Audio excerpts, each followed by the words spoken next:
The man was clearly a police officer, but secretly kept 4 lolis locked in his basement. Others who saw this would think he was an extreme pervert, but only he knew that he had become so exhausted and helpless that he resorted to this. His real name was Ujiti, a regressed, awakened individual with a supernatural ability. In the 21st century, the Earth suddenly began to have gates appearing to other worlds. Thanks to them, humanity simultaneously awakened to extraordinary supernatural powers to control and train fake ability users. The government built the Lair Academy. While things gradually stabilized, not far away, a dragon world called Escalopa sent down 4 dragon hatchlings to Earth. Their original intention was simply to let their offspring experience new joys. But they did not expect this to be their gravest mistake. After arriving on Earth, none of the 4 hatchlings could survive. Some were drawn into uncontrollable wars and perished. Some were crushed by human malice until they collapsed. Some, unable to complete their assigned missions, sought death themselves. This became the fuse that led to the dragon's revenge. He regressed many times, and although he had become as strong as one could be, it still wasn't enough to protect the whole world. On the 6th regression, he did everything possible, from sacrificing 50 years of his lifespan to borrow future power, to taking 3 steps ahead to prevent every possible threat. But in the end, after it all, he could only save a single person. Looking at the hundreds of millions of dragons before him, he could only sigh, if only at that time I had sat down. That girl, could things have been different? And so he fought the dragons for 3 days. But perhaps he also knew clearly that no matter how many he killed, it would never end. Once more he used that power, activating the vintage clock to reverse the world's timeline. To Ujiti, this familiar notification, the thing that made him the strongest again, was also what he bitterly hated. At times he felt utterly weary of this cycle of life and death. At times he wished he could die with humanity. At times he just wanted to walk out into the street like an ordinary person, to run and to play. But the power and blessing that once made him the world's strongest clung to his life and wouldn't let go. In this 7th life, he decided to try a different approach. The next day in Florence, Italy, in the cheerful atmosphere of everyone, Ujiti suddenly appeared with a face. Calm, but deep within it was an exhaustion no one could understand. His eyes fixed straight on the blue-haired girl, and he spoke. "Hello, miss. Could you come with me for a moment?" Green, hearing this, slowly turned her head. She took a deep breath as if preparing for something. A system suddenly appeared within the magic circle. The towers of Babel collapsing mastering foreign languages and scripts. Green, with flushed cheeks and long, deep green hair, softly said hello. "What do you need with me?" Ujiti quickly replied, "There is a matter to deal with." She wondered, "Did you come because you know who I am?" He, with dark-circled eyes, admitted, "That's right. And do you know who I am?" Green quietly answered, "Yes, sir." Under the blue sky, she gently called Ujiti's name. Green bashfully, though knowing the answer, still asked, "Right." He darkened and questioned, "Where did you hear that name?" She pointed to the badge on Ujiti's shirt and said, "It's there. On your chest it says Ujiti." "Just kidding, I don't know who you are or what you do. But one thing I can guess is that you are extremely powerful and completely out of place here." Ujiti froze when he heard that, and his gaze shifted to the side. Green leaned forward, speculating, "Could it be you came to kill me?" He denied no. She then imagined another scenario, kidnapping. Ujiti replied indifferently, "That's close enough." Green immediately covered herself, eyes welling. "You two are a special kind who crave dragons." He could only sigh, "Don't joke around. I intend to protect you in this dangerous world. If you don't obey, I will have to use strong measures. Your people's eyes are said to read destiny, so you are more sensitive and quicker to grasp situations than other races." Green listened attentively as blue spiritual energy gradually radiated from her eyes. Ujiti strode past where she stood, emphasizing each word. "You belong to that race too. Make a wise decision." Green forced a smile and asked tentatively, "So if I obediently follow you, will you treat me kindly?" He shoved his hands into his pockets and said firmly, "Yes." She closed her eyes and added, "I understand. After all, I have no right to choose, but you must treat me as an honored guest, okay?" Then Green turned and walked step by step. She winked and raised her pinky. "This is a promise, uncle." Suddenly Green's finger trembled more than ever before. Ujiti pressed his lips, observing her carefully. Then he extended his pinky and hooked it into Green's hand, replying, "All right, I promise." Cut to a high-rise building bathed in sunlight. She, looking sleepy, poked her head out the door. Green, wearing his thin shirt, rubbed her eyes and asked, "Uncle, are you awake?" She looked at Ujiti,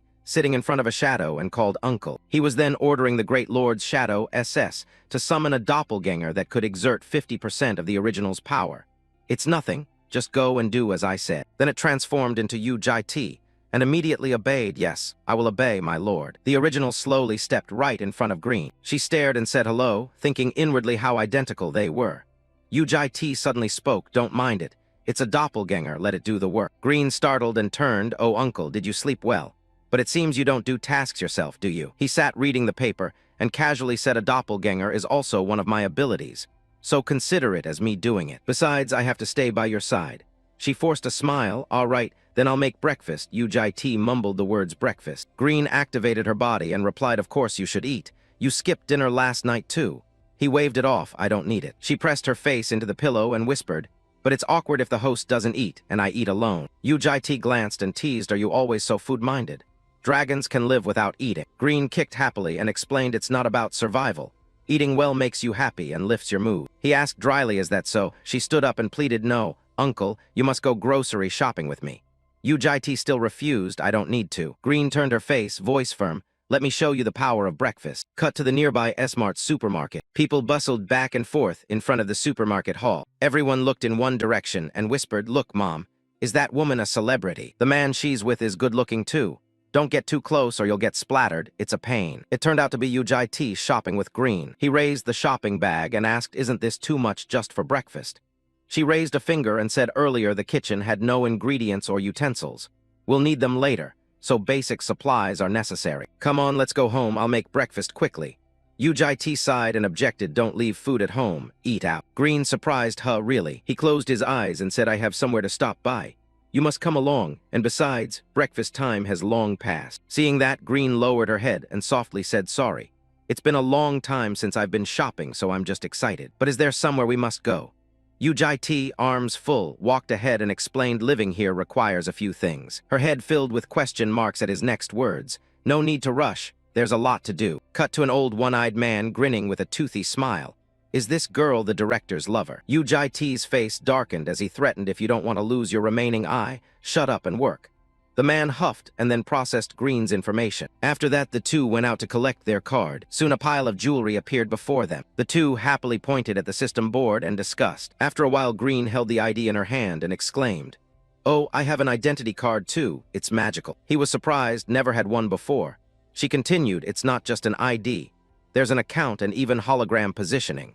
Seeing that, Ujit wondered how on earth she lives on this planet. Suddenly, Green guessed maybe they took your family name. And what's with the name Bomb? He quickly explained it's taken from the 4 seasons, because there are 4 dragons. She, hearing that, happily exclaimed, you Bomb, I like that name. Spring is the season of sprouting life. It's so beautiful. Actually, I'm still a bit afraid of you, uncle. My eyes are still warning me that you are very dangerous. But perhaps you're not a bad person. Jit frowned and reminded him. We've only met a day, and you already dare to assert that. Green turned and explained. My intuition is sharper than anyone's because I'm of the dragon clan. She watched the peach petals falling before him, hesitating, and said so. Green's tone became extremely sweet. Could I observe a little longer? Let's go home for dinner. I'll definitely cook something delicious. Jit, seeing this, fell silent, the dragon's smile, something he'd never seen before. He tilted his face up to the sky and watched the petals fall. Jit closed his eyes, thinking silently that the beginning wasn't bad. Cut to a desolate place, the moon shining down from above, a desert somewhere in South Africa, where the land is barren. Red stood before a contemptuous guy.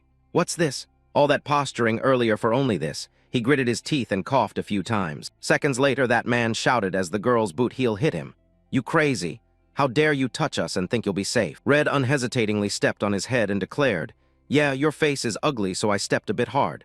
Probably not dead yet. The girl adjusted the mask on her face and exhaled.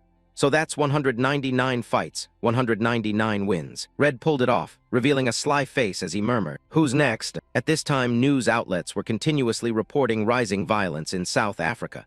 The Bakata terrorist organization attacked, resulting in more than 1,400 civilian casualties. The South African Alliance, abbreviated SAN, declared Africa will not tolerate violence. The night's assailants continued clashing with SAN after Barkata. Ujit read the news intently. It's time to act. Outside, Green announced, Uncle, are you still busy? Dinner's ready. Ujit replied, I have to go now. Green laid out a horrifying dish, uncertain if it was edible. Ujit looked displeased at the horrific food before him. Green remained cheerful. Is it good? She excitedly recounted how she made it. When I was in England, I learned a herring dish. Combined with Korean rice, it would be amazing. People say rice is strength, right? Ujit looked awkwardly at the herring head still on the spoon. He thought for a long while, but still hesitated and couldn't eat. Ujit put the spoon down and announced, tomorrow we'll pick up Red. Green asked Red. She worried it'll be very difficult to bring her back. She won't be as compliant as you are. Ujit reassured her, with you it will be easier to persuade. Green, puzzled, I can help. There's still distance between dragon clans. Ujit asked seriously, distance. Green quickly explained, yes, Dragons have different clans. My clan likes crafting, but Red's clan is different. They love war, flaunt strength, coercing her is even more dangerous. For Red's clan, surrender is worse than death. Ujit understood that, but still decided it must be done soon.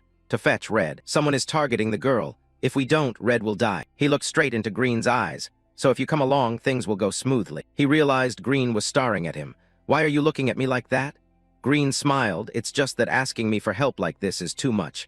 I thought you always handled things on your own. Green's words made Ujit fall silent. Green cheerfully continued, fine, I'll help. It's rare you ask, and I don't want Red to die. But suddenly her face turned cunning. But I have conditions. Ujit asked, what? Her condition was very simple. You must finish everything I cook. I know you put down your chopsticks whenever Red is mentioned. For Ujit, this was a request harder than anything. Ujit squeezed his eyes shut and took a deep breath. He slowly scooped each spoonful and brought it to his mouth. I understand. Cut to a desert area.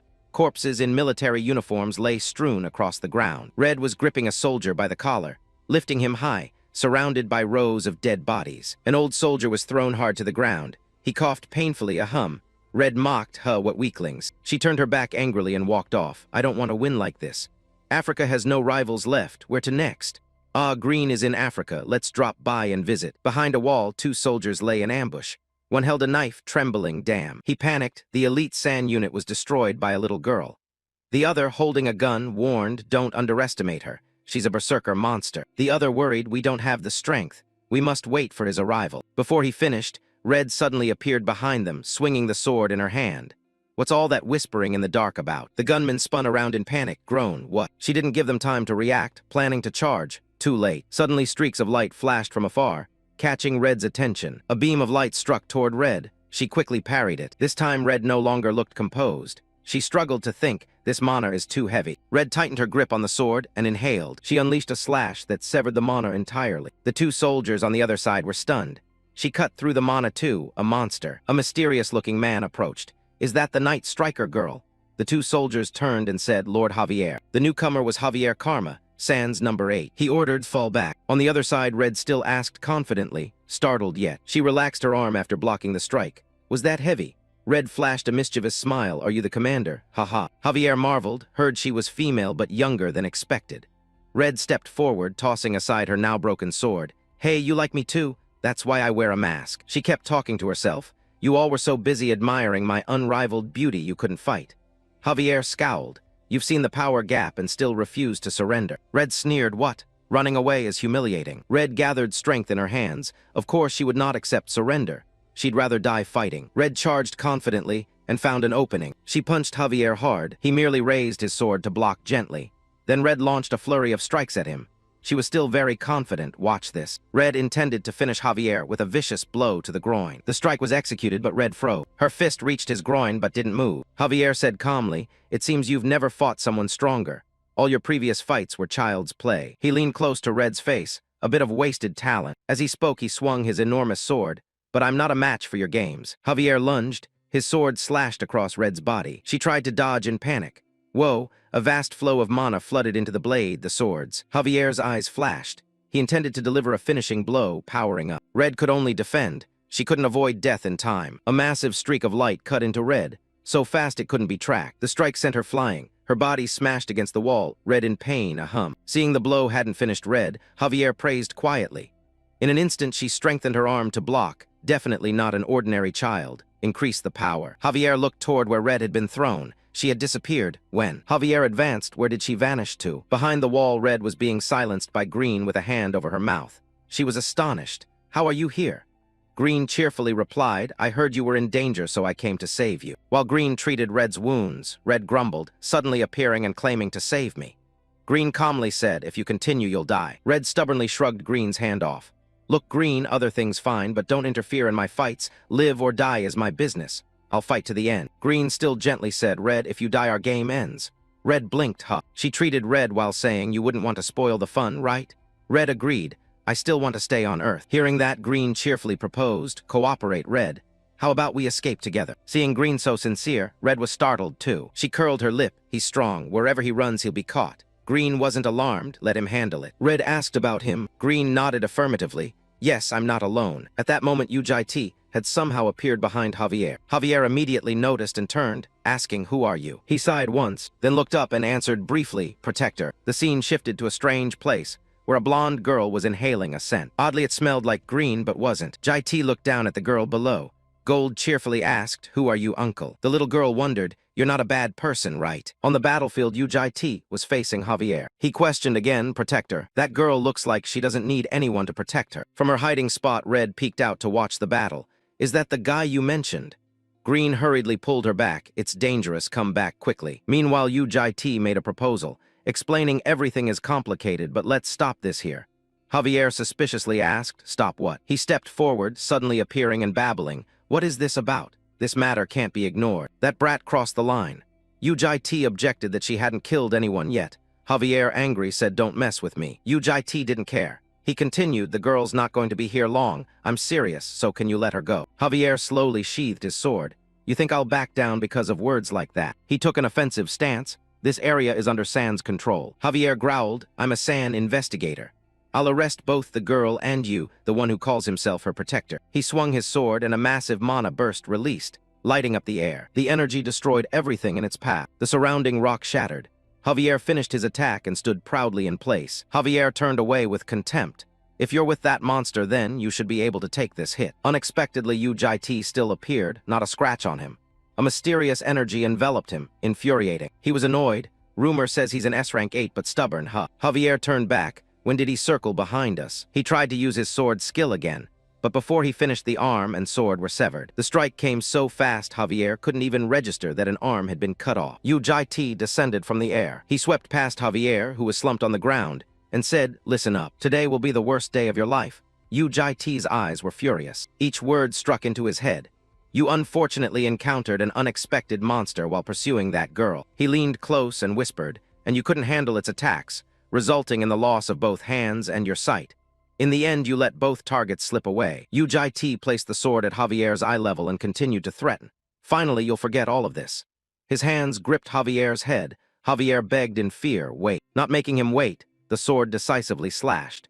Yu Jai T knew San had S-rank healers so hands or eyes could be restored, but fear, once ingrained, cannot be erased. Blood still stained the ground. Fear proved effective, as seen here, and Yu Jai T used it well.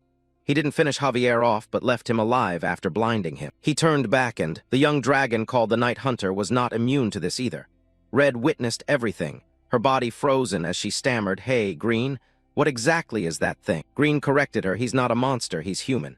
Red scoffed, "Ha, if he's human then I'm just a goddamn lizard." Yu Jai T stepped toward the two and declared, "Red Dragon, you'll live in my house under my protection." He persuaded her, "I'll give you enough freedom and will support you if you need anything." Yu Jai T's face darkened as a warning, "But if you leave this protection." Suddenly Green loudly called, "Uncle." She hugged Red. "I think Red's in shock. Let me calm her down and explain later, okay?" Red was surprised by her action. "What are you doing to me?" Green winked at Yu Jai T. Receiving the signal, he fell silent for a moment. Then Jai T turned away. "From now on your name is Yu Yo Riem. Remember that. I'll explain everything later." Red mumbled Yu Yo Riem back. Yu Jai T looked up at the sky. Behind them came the argument between Red and Green. Green praised Red. "You've grown since last time," and Red angrily snapped, "I'm not in the mood for jokes right now." Yu Jai T was reporting to someone. "The situation has been handled, my lord." At the same time, deep in the Amazon rainforest, another Yu Jai T received a signal that Gold was happily playing ahead. Yu Jai T praised, "Well done. Speaking to a clone, I'll finish up here and return immediately." Before starting the mission, Yu Jai T had carefully considered that the girl was utterly feral, so a mere duplicate would struggle to persuade her. Luckily, Yu Bomb was sent along. Gold ran up and sat in front of him. The girl asked who he had been talking to, and Yu Jai T denied it, nothing. Gold mischievously, "Yo, your smartwatch is so weird. Does it narrate for itself?" The golden dragon, like all golden dragons, loved attention. She had spent a third of her 6 lives as a star. Those who shone brightest were also the dragons who caused the most destruction. The crowd's love, though glamorous, has a dark side. That's probably why she ended up in this wilderness. Gold was still absorbed playing with Yu Jai T's smartwatch. Uncle, this is so cool." The girl excitedly waved her wings, and the screen projected into the air with a super-sharp image. "I've never seen anything like this before." Yu Jai T asked, "Why are you here?" Gold flinched, "Huh?" Yu Jai T leaned back and continued, "If you want entertainment, you should live with humans. There are only wild beasts and insects here." Gold suddenly jumped up. How did you know? Ujit answered briefly. The green dragon mentioned it. Gold excitedly ran around Ujit. Oh, that explains why I smelled her on you, so you know green. Ujit said in a low voice. Gold, I'm asking you directly. Now are you afraid of humans? The girl froze. Gold, embarrassed, said, oh, it's not that I'm afraid of humans. I used to live with them. The girl recounted sadly that people would look at her with strange eyes. Someone kept following her, which was kind of scary, something like that. Gold leaned back against Ujit and gave a wry smile. Well, that's that. Ujit changed the subject. Do you like bread? Gold was about to refuse bread. I'm a dragon, I don't need to eat. Ujit snapped his fingers. A black streak appeared in the sky, the shallowest layer of the void, a pocket dimension that could swallow a city. From its strange arms reached out with a bag of bread delivered straight to Ujit. Gold gaped in amazement. Wow. The girl peered curiously. Huh, it's really bread. Gold happily cried out, it's bread. Her eyes sparkled at the aroma. You're really giving this to me? Ujit held out his hand. Yes. Gold was still stunned to see so many pastries inside. Wow, you have so many. Donuts and even blueberry custard tarts. Ujit began to persuade her. Gold, don't stay here. Come with me. There you'll have friends. You'll be safe. And if you like entertainment, you can join that field.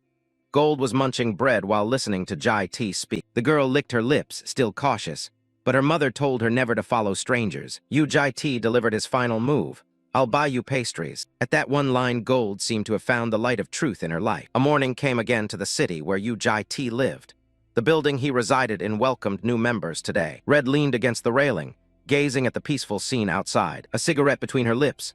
Red Chinese letter, recall. The events of yesterday had unfolded too quickly. From the battle with Javier to the appearance of Ujit, these things irritated Red. Inside the house behind the glass, Green looked out. Seeing Red lost in thought, Green was about to call out Red when familiar footsteps sounded from outside. Ujit returned with Gold.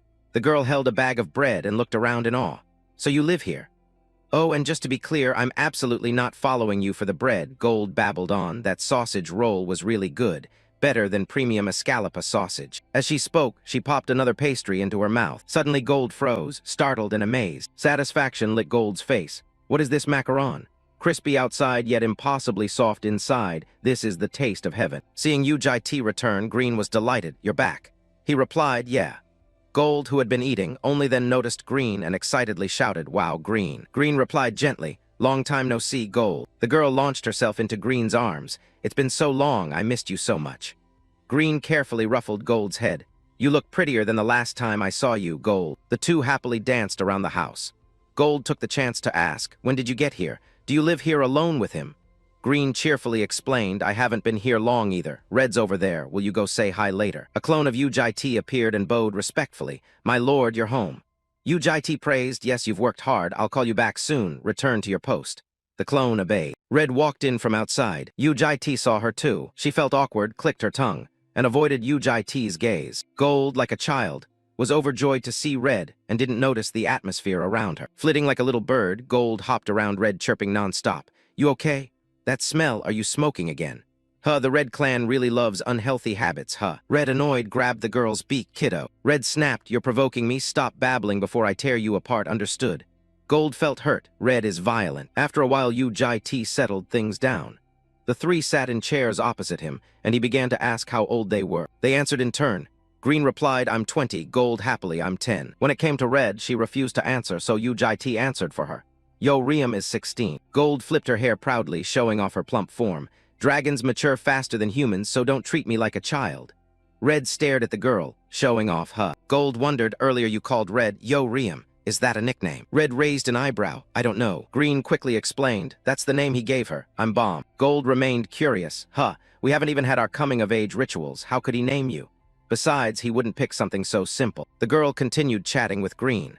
Then I must be Ga-Yul, Ujit confirmed. That's right. Your name from now on is Uga-Ul. And when it is born, it will be Jai-Yo-Ul. Gold looked down at the necklace she wore on her chest. Gold continued asking, do you know that's Blue's egg? Ujit even knew the details. Yes, it's a polymorph, right? It's about to hatch, so be careful. The girl marveled at Ujit's profundity. Wow, you're human, but there truly isn't anything you don't know. How do you know so much? Ujit coldly replied, that's none of your concern. Ujit propped his hand on his chin and announced seriously, since everyone is here, I'll make it clear once more. From now on, you only need to follow one rule. Play freely, but don't leave the fence. Gold asked what he meant. Ujit explained it meant don't disappear from my sight. Jai T clarified that all your games will be managed by me and only take place where I can see them. Red sighed, honestly you sound like a dictator. As soon as she finished, Red realized the two beside her were staring at her. What's the problem? Green stood up from her chair, understood. So staying nearby is fine, right? She looked like a gentle mother. Hey kids, want to go out for a bit? We live here now, so we need to do paperwork and buy necessities. At that, Gold's eyes lit up with excitement. Oh, sounds fun. Red curled her lip with a wicked face. We have no money to shop, but robbing some sounds fun too. Jai T tossed a wallet to Green. Don't worry about money, just go and have fun. She took the wallet happily and asked politely, thank you, is there a spending limit? Jai T turned his back and left, leaving just a few words. Take as much as you want. With Jai T's approval, the three began sweeping the shopping malls. By evening, Jai T's notification board lit up with a stream of messages, deducting money from the account. The three had bought a lot. Shopping bags piled up inside the house. Green stepped forward to return the wallet to Jai T, feeling shy. She sat down beside him, apologizing. Sorry, we may have overspent. Actually, I wanted to buy clothes for you too, but the card had expired, so I couldn't. Jai T took the wallet back. It's fine. Gold's voice rang out. My lord, look at me. Jai T looked up at the call. The girl had on a bunch of the items they had bought. From ethereal muse styles to streetwear to simple outfits. Pretty, right? There were so many nice things, I bought a ton. The girl held up the smartwatch she bought. I bought this too, just like yours. Jai T praised simply. It suits you. Gold blushed happily. Thank you, you're the best. Red saw the two getting cozy. Her face grew thoughtful. She also raised the hand wearing a watch and shyly asked, was this bought for me? Then she scratched her head and picked up a sword. And this too. My sword was broken and unusable. Jai T inquired, do you like it? I bought a good quality one. Red turned away. At least it's not junk. Gold ran out of the changing room carrying several bags. I also bought clothes for you, sis. Try them on. Red, annoyed, snapped. Who said you're my sister? I don't need them. Green gently told Jai T. Yo, Riem just isn't good at showing it. She's really grateful. Jai T relaxed. That's good then. He turned and asked Bomb, didn't you buy anything? Why aren't you holding anything? Green pointed to the item on the table. I did buy something. That's on the dining table. Jai T was puzzled. A potted plant. On the table was a small pot with a flower that hadn't bloomed yet. Green stepped up to the table. Planting makes people happy, you know. Jai T still didn't get what she meant. She took the pot gently and said, because it will bloom. Green cradled the pot, so it will be very memorable, right? Her eyes sparkled forever. Suddenly she remembered something. Green turned and said, oh right, I'm curious about something. Jai T asked, what is it? She wondered about Jai T's conditions. But you know, playing with us isn't just about fun and food. Is there a way to fully enjoy the games within the fence you set? Jai T, as if prepared for the question, immediately answered, of course. He produced a sheet of paper. Do you want to try going to school? Outside, Gold and Red had overheard the whole conversation and both lunged forward. Gold curiously, school. Night had fallen, they're back now. Red stretched, oh my, that interview was one thing, but why did it take so long? Green glanced around.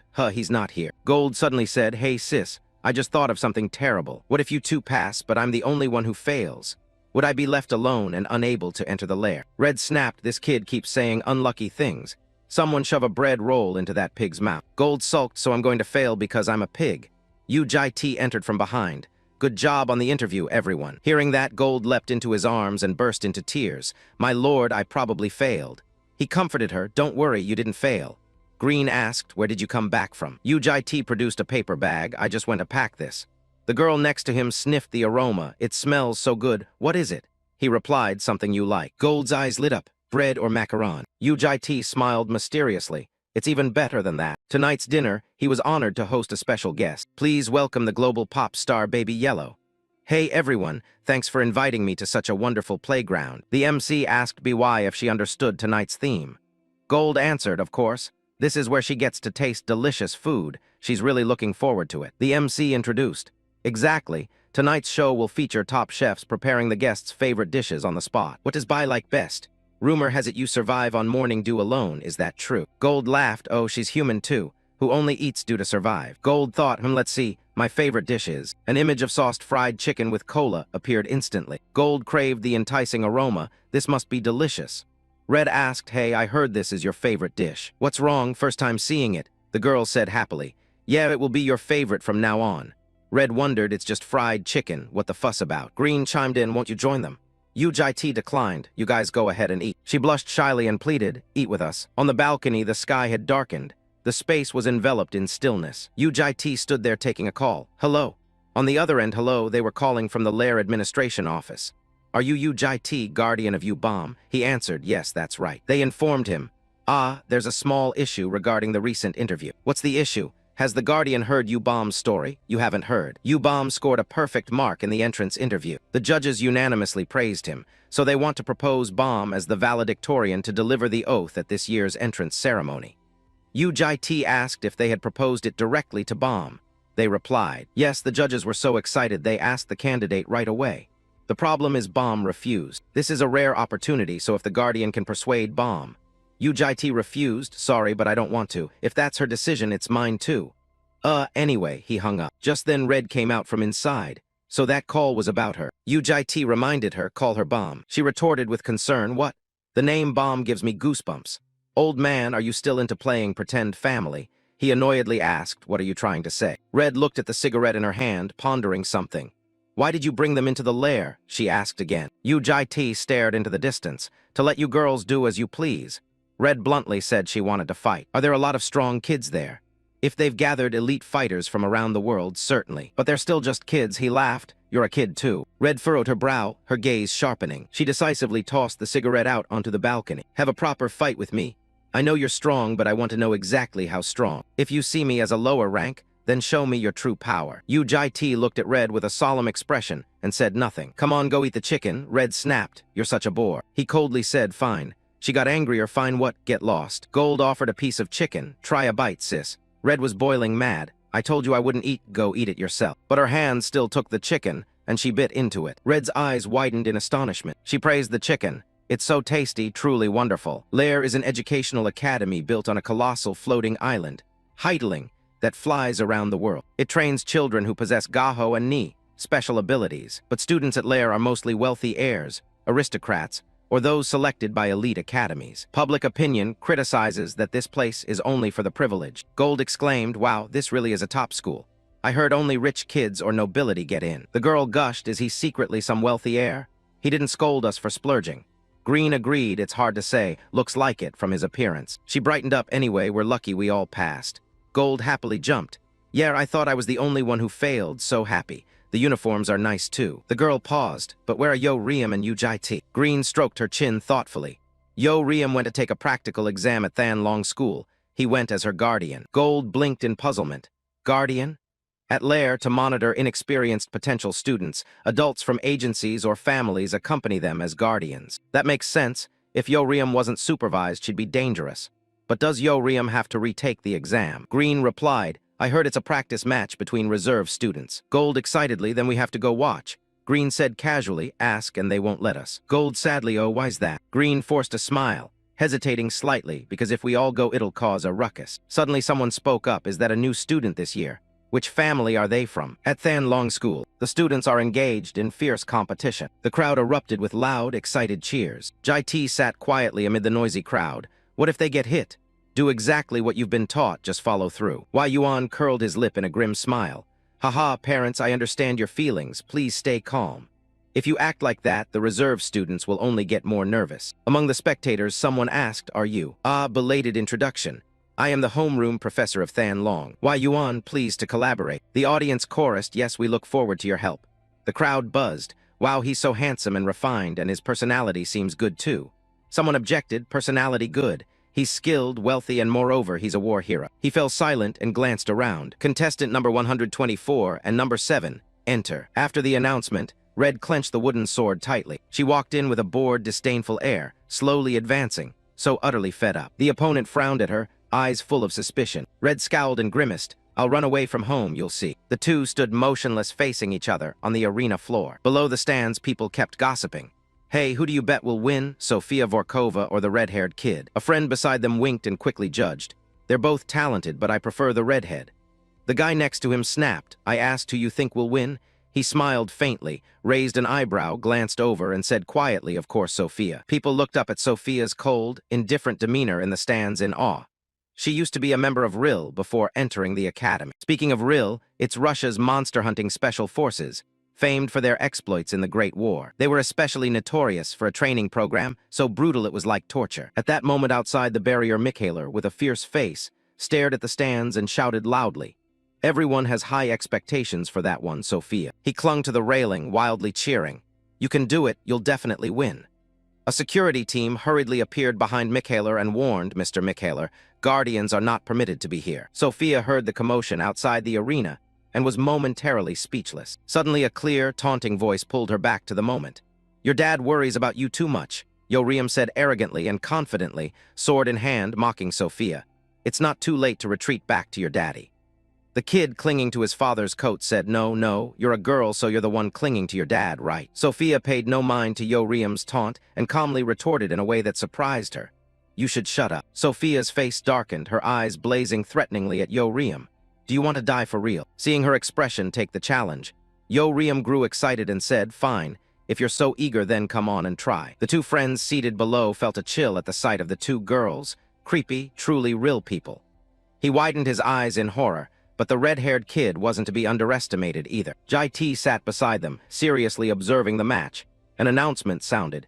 Contestants 124 and 7, take your places. Upon hearing the referee's voice, Sophia clenched both hands into a ready fighting stance. Yoriam was much more relaxed, as if she was certain she'd win this match. With the echoing whistle and the referee's call, the match began. As soon as the words ended, Sophia shot forward like lightning, attacking Yoriam and catching her completely off guard. But immediately she reflexively stepped back, using her arm to block Sophia's strike. She grabbed Sophia's fist firmly and smiled slightly, assessing, not bad speed. Then with her other hand, Yoriam violently swung the wooden sword in a sudden chop toward her. Sophia nimbly dodged the blow.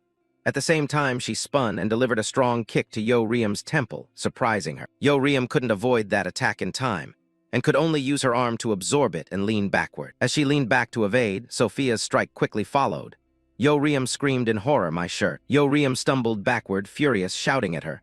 I just bought this not long ago, that's outrageous. Sophia paid no mind. Her legs were still driving power from that strike. Her body felt light on the arena floor as she subtly shifted her feet. Without giving Yoriam time to recover, Sophia quickly gathered momentum and lunged back into position. Sophia unleashed a series of extremely powerful, skillful punches, yet Yoriam managed to dodge each one with effortless, fluid movements. While evading, her gaze fell on the sturdy protective netting surrounding the arena. Yoriam then pushed off hard against the protective netting. Using that momentum, she spun around to face Sophia's incoming strike head-on. She grinned with exhilaration, raised the wooden sword high, and brought it down with force. Sophia reacted instantly, using both arms to absorb Yoriam's blow. But the strike carried tremendous force. The bones in Sophia's forearms took the impact and began to crack and break. Sophia felt the pain in both arms. Her face contorted and she let out a soft cry. Yoriam grew more exhilarated the harder she struck.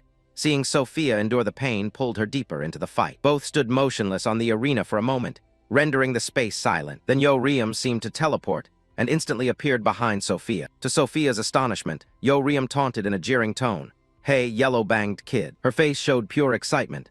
Her fist seemed to gather all her strength as she mocked. Fighting is fun, isn't it? Yoriam's fist whizzed and slammed hard into Sophia's face. She took the blow full on, her body flying backward and smashing into the barrier. When Sophia regained herself, she spat out a mouthful of blood. At that moment, the tip of the wooden sword was pressed straight against Sophia's forehead, leaving her utterly stunned. Yoriam stood in front holding the wooden sword, looking at her with full confidence.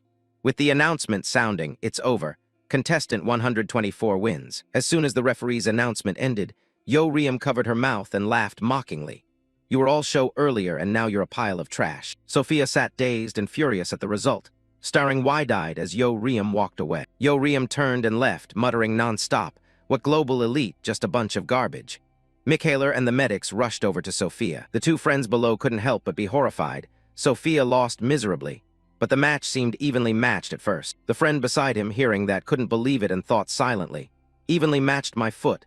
The redhead barely even got scratched, she's just playing. The discussions among those under the arena spread wider. The redhead that's strong.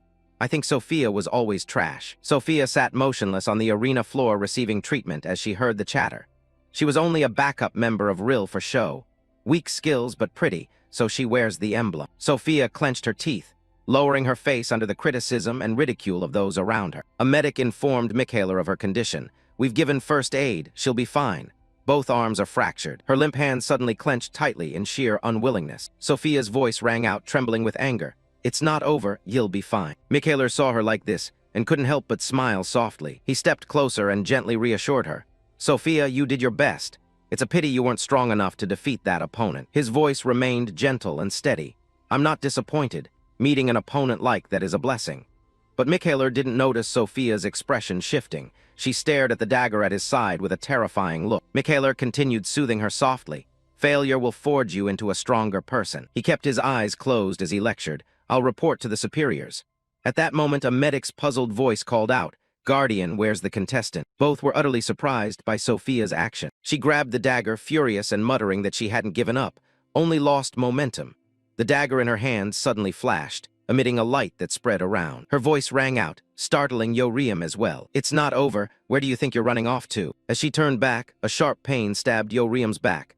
Sophia thrust the dagger hard into Yoriam's back, shocking her. Ujiti's face darkened when he saw this unexpected scene. Yoriam's eyes bulged at Sophia's vicious act. She ground her teeth and shouted. Her face bulged with veins as she screamed hoarsely, Die, you bitch. Everyone present froze at Sophia's sudden action. Even the teachers observing wore looks of horror. Ujiti stared gloomily and sullenly at the arena floor. Sophia's strike seemed to channel all her strength into it, blasting both of them off the arena. Both lost momentum and immediately slammed hard onto the ground. Yoriam clutched the blood-soaked dagger embedded in her and sighed. She looked at her wound with a numb lack of pain and laughed loudly.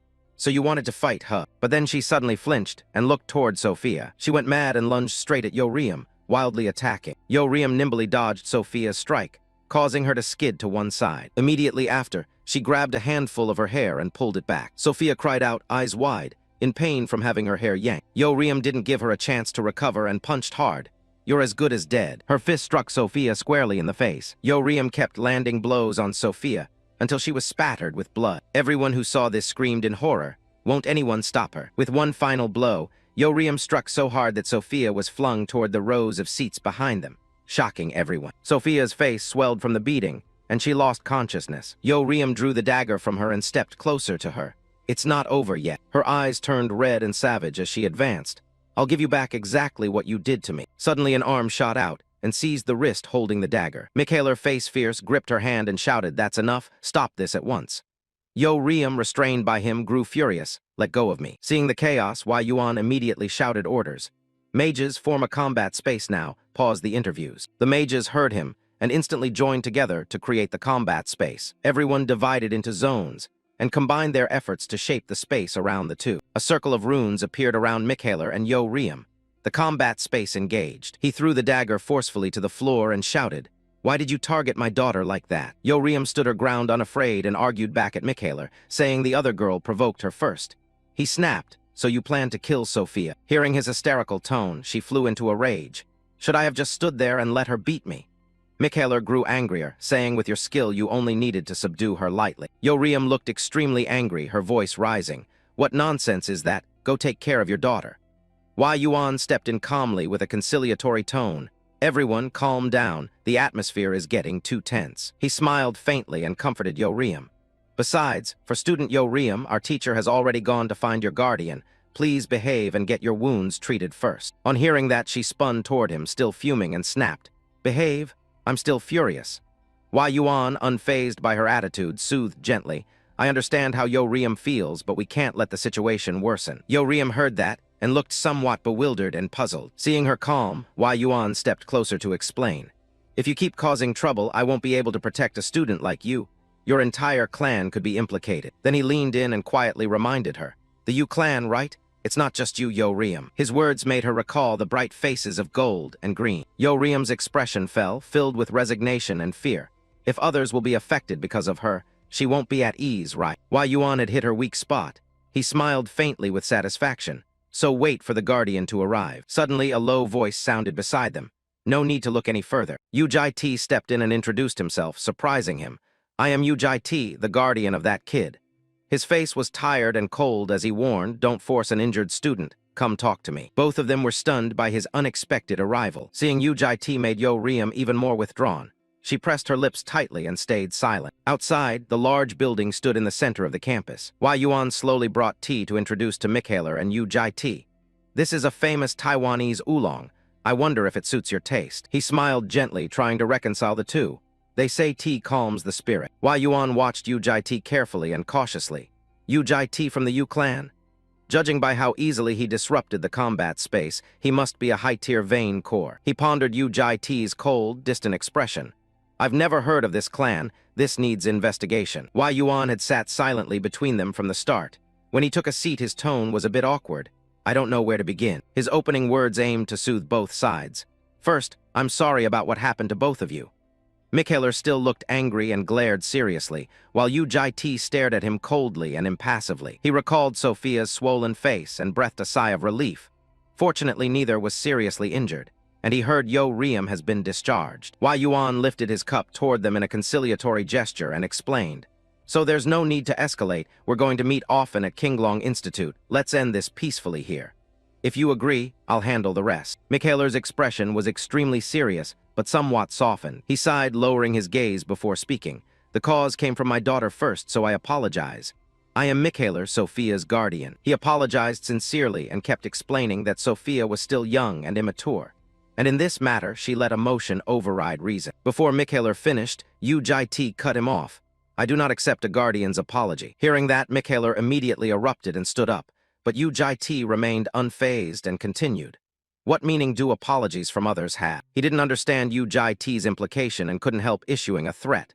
"Stubborn, we're both guardians. Accept the apology and end this. Don't you know what organization I belong to?" Yu Jai-Ti stayed calm and stared at him, asking, "We're not the same. Do people in your position apologize like that?" Mikhaler snapped angrily. "Do you want me to bring the injured child here to apologize?" Upon hearing that, he immediately complied without hesitation. Mikhaler roared in fury. "This guy really is." Sitting between them, Wei Yuan hurried to mediate. "Calm down, guardian." Yu Jai-Ti continued his point. "I'm not here for that girl. I just want to know why you didn't stop the child from drawing her sword and running in at that moment." Mikhaler, hearing the questioning suspicion, darkened and yelled that it was an unexpected situation. Upon hearing his answer, Yu Jai-Ti's cold remark echoed through the room. "Unexpected? That's a flimsy excuse." Mikhaler angrily stepped toward him at Yu Jai-Ti's next words. "Blaming children for his own incompetence. Aren't you ashamed?" He grabbed Yu Jai-Ti's collar and said in a low voice, "Look, friend, there's a limit to civil discourse." His eyes turned blue as a bluish light shimmered between them. Mikhaler's tone carried an intense threat. "Do you intend to drag the real organization into this petty fight?" Mikhaler's face grew ferocious with anger. "It's just an obscure clan." Suddenly a chill ran through Mikhaler, filling him with dread. Mikhaler immediately stepped back and the boy's voice rang gently. "An iron-bladed knife. That was close, dangerous." He stared at the boy in horror, wondering since when. Mikhaler looked in shock at the dagger that was no longer at his feet and at Yu Jai-Ti's casual remark. The sheath was so loose. No wonder the child secretly pulled it out without noticing. He stared at the sheath in astonishment. I had already heightened my senses to the limit, yet suddenly the boy's cold voice whispered his name. Mikhaler. Yu Jai-Ti stepped behind him and lightly tapped his back, whispering, "Travel the crowded route. Avoid secluded places." That offhand warning and the dagger plunged into the table left Mikhaler frozen in terror. His face drained completely, as he sensed the killing intent coming from the boy. Yu Jai-Ti quickly grabbed the vest from the chair and left the meeting room. "I'm leaving once this is done." After he departed, the two others in the room remained motionless in shock. Wei Yuan, face stunned, suddenly let out an involuntary laugh. As Yu Jai-Ti left the room, he noticed Yo Riem standing outside. She stood there with a sulky face, looking extremely worried. He turned to leave but couldn't help asking with concern, "Are you all right?" Yo Riem replied, "Just a light hit, and you know, the Red Clan has great vitality." His soft words made her fall into thought. "Then that's fortunate." She then stepped forward to ask, "Do you think I was wrong?" Before Yu Jai-Ti could answer, Yo Riem confessed her feelings to him. "I just feel like everything that happened was my fault." She blushed slightly, nervously rubbing her hair. "It's kind of unfair, but right now I wish I'd been more mature then." Yu Jai-Ti immediately cut off her thoughts, surprising her. "No, you did very well." Then Yu Jai-Ti turned to her seriously and advised, "Next time, remember to kill it where no one can see." Yo Riem stood motionless as he walked away. Her face lit up with happiness, and she breathed out a long, relieved sigh. She slowly followed Yu Jai-Ti, exclaiming, "Did you really tell me to do that? Don't regret it later." Yu Jai-Ti strode down the corridor with Red and told Yo Riem to go home and pack. She wondered why. "Where do I have to go?" Yu Jai-Ti said as they walked, "You'll be moving to live in Lair." "Oh, you mean living in the dormitory?" She couldn't help picturing the girl's excited face like a newly hatched chick. "Ha ha," suddenly a voice made them both turn their heads. "Guardian Yu Jai-Ti." Wei Yuan smiled, taking his hand. "May I speak with you for a moment?" He replied bluntly, "I thought we had already settled everything." Wei Yuan said, "Yes, I know, but there's an important matter concerning student Yo Riem that she should hear as well." Red shrugged and didn't care. "I don't want to hear any preachy lectures." Wei Yuan laughed, "Ha ha, It's not a lecture, it's a beneficial proposal. She was surprised by the question. Yo, Riem, would you like to be the freshman representative of Kinglong Institute? Red asked again, freshman representative. He described her image as the serious student representative. That's right, you'll be the face of the academy. Big scholarship, rare treasures, and even media exposure. Ujit asked suspiciously, this proposal is sudden. Does the professor have the authority to decide this? Wai Yuan replied, don't worry, I'm close with Vice Principal Ma Nam Jun. He frowned, consider it carefully, Mr. Ujit. Faced with Wai Yuan's leading words, Ujit was silent. This opportunity is rare. Others won't get a chance like this. He thought to himself, of course they're close. Because Ma Nam Jun is one of the Ma people. Ma people differ from the superhumans blessed by grace. They are those who accepted the abyss. Bloodthirsty, murderous, and filled with dark lust. That is their nature. The world nearly perished because of these monsters. In Lives 1 and 2, Ujit also lost something important to them. So when he first saw that professor appear, he had thought about dealing with that Ma man thousands of times. But in the end, he held back. Jit thought inwardly that this man deserved a more painful death. He said, I understand your meaning. Ujit turned to look at Red. But the important opinion is the students. I'm only the guardian. He stepped to Red's side. Haha, yes, everything depends on her decision. Wai Yuan put a hand on her shoulder. Yo, Riem, many changes are coming to Kinglong Institute, especially at the year-end event. I want you to lead the student team. Then he took Red's hand and pleaded, help the professor shape a future for the academy, will you? She calmly sighed and replied no. Wai Yuan did not believe it, no. Did I hear wrong? Red said irritably, I heard you clearly. Then she turned to Ujit and said, let's go home. I told you to prepare to move. He asked in surprise, wait, then why did you come to the interview? Red replied, I was bored. Just lying in my room all day. Wai Yuan, sweating, asked further and then. She yawned casually. I was bored, so I wanted to mess around a bit for fun. Wai Yuan's thread of reason snapped, and he forced himself to contain his anger. Then Wai Yuan suddenly noticed and said, Yo, Riem, look down there. Red and Ujit glanced down and saw. A crowd of reporters gathered in the courtyard. What's that? Those people, are they reporters? Wai Yuan explained, they're reporters from everywhere, here to hear our statement about today's incident. With one sentence from me, he clasped his hands behind his back, implying to them that he could decide her future at Lair, understand. But she quickly ignored him and walked on. I don't get it, goodbye. Wai Yuan could only laugh, haha. He watched silently as their backs disappeared. Then he dropped the friendly face he'd worn earlier. Don't let yourself regret this later. The reporters were startled. Oh, she's coming out, could that be Yo Riem? The reporters swarmed forward. I'm a reporter from CT. Please tell us your view on the stabbing 2 hours ago here. From NSS, may I ask if you have any conflict with Sofia Vorkova? Red was taken aback by the lights, microphones, and questions thrust at her. Do you want to say anything about this incident? She said, what is wrong with you people? A reporter raised a mic and said, your interview segment is going viral in South Korea. Did you cause this disturbance to draw attention to your clan? Questions kept coming non-stop, making her angry. Yo, Riem, please give us a short comment. Why did you apply to Kinglong Institute? What are you planning to do here? Seeing this, Ujit spoke up. Don't make things difficult for an injured child. Red frowned then smiled. Fine, if you want to hear, I'll answer. She snatched the mic, surprising the reporter. What am I doing here? Then Red laughed and spoke directly into the mic in words unfit for broadcast. Elsewhere the sky was clear and the sun golden. At the Lair dormitory, Gold squealed with delight. Wow. The girl jumped up for joy. Mom, it's so big. Gold hurried upstairs. Are we really going to live here? The nicest room is mine. Red said to the girl, hey, the biggest room is mine. The girl opened the door. Gold's eyes lit up, sparkling in surprise. She ran into the room exclaiming, what is this? This room is amazing. Gold ran around the room. A huge bed, the latest TV model, and sunlight flooding in. Gold stood at the balcony door. It's okay, I'll take this room then. Suddenly Red stood behind her and grinned. This balcony is perfect for smoking. This room's mine. Approved. The girl protested, what? I picked first, I'm saying the big room is mine, the next one is bigger. After getting bumped on the head, she reluctantly said, fine, take the room. Red smiled, good. In another room, an egg was being sprayed with water. Green was tending the egg. She spoke gently, hello, little one. Ujit behind her asked, why are you watering it? She replied, it's like prenatal care for a dragon. Because green dragons like water. When a dragon egg is about to hatch, the transformation will be triggered automatically. Green turned her head and asked, oh, have you heard about this? There's been a mess lately over Yo Riem's affairs. Ujit wondered, Yo Riem. She said the earlier interview of hers seems to be trending. Ujit checked his watch. She picked up the egg worriedly. Gosh, Jayal of mine didn't hear anything, did she? Red on the other side lounged in a chair casually. Those people, we were born this way. What's so surprising? Gold asked blankly, what is it, sis? She tilted her head back and laughed.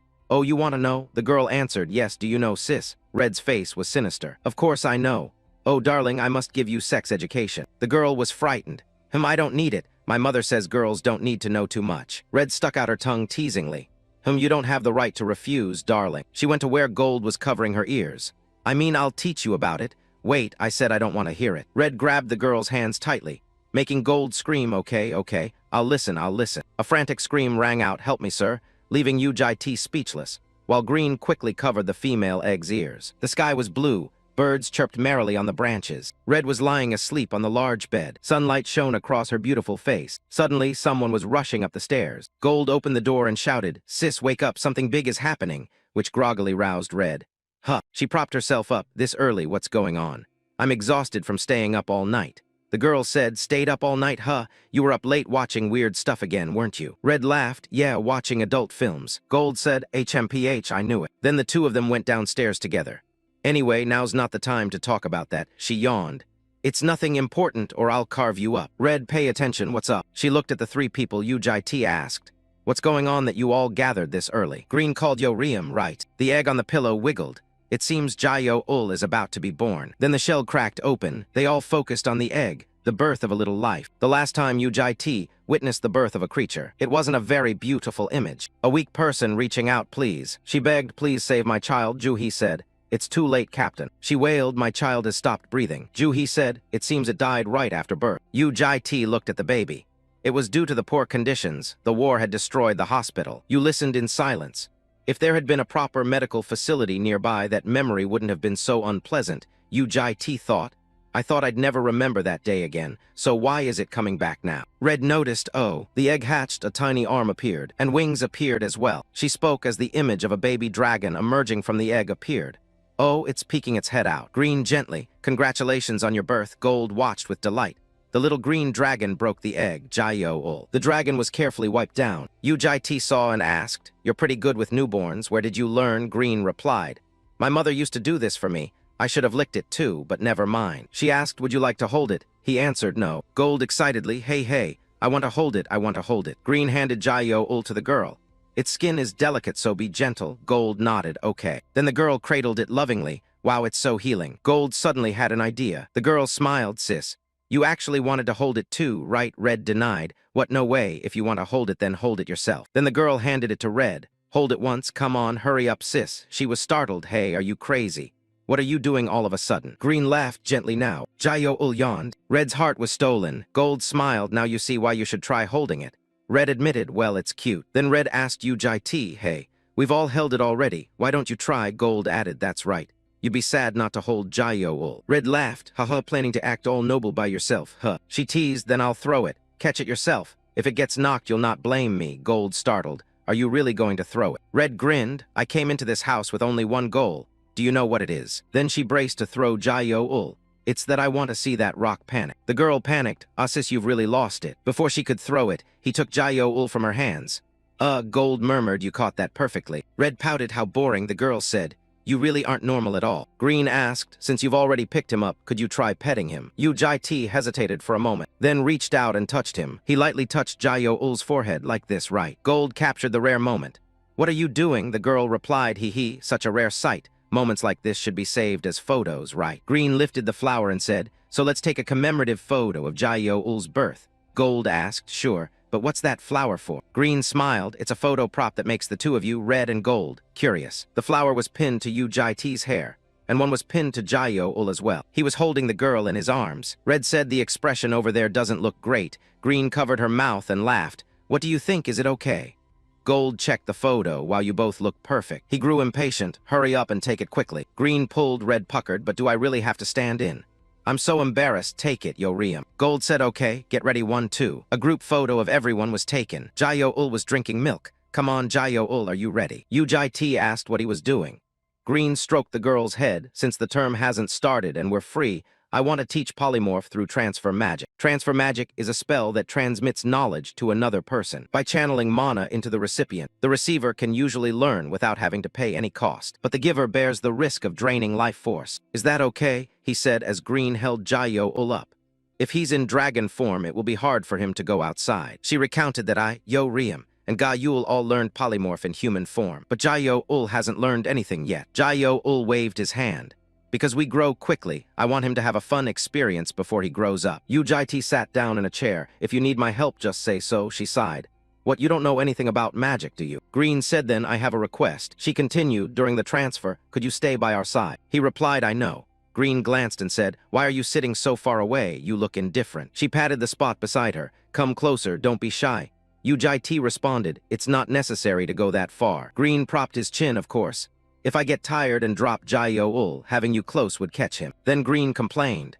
If Jayo-ul bangs against the table, I couldn't bear the guilt. He thought for a moment, then sighed in resignation. Afterwards he moved to sit by Green. So there's no other way, right? The two of their shoulders touched. She blushed so sturdy. Yu-Jai-T asked, Green startled, oh no, I mean the sofa is a bit hard.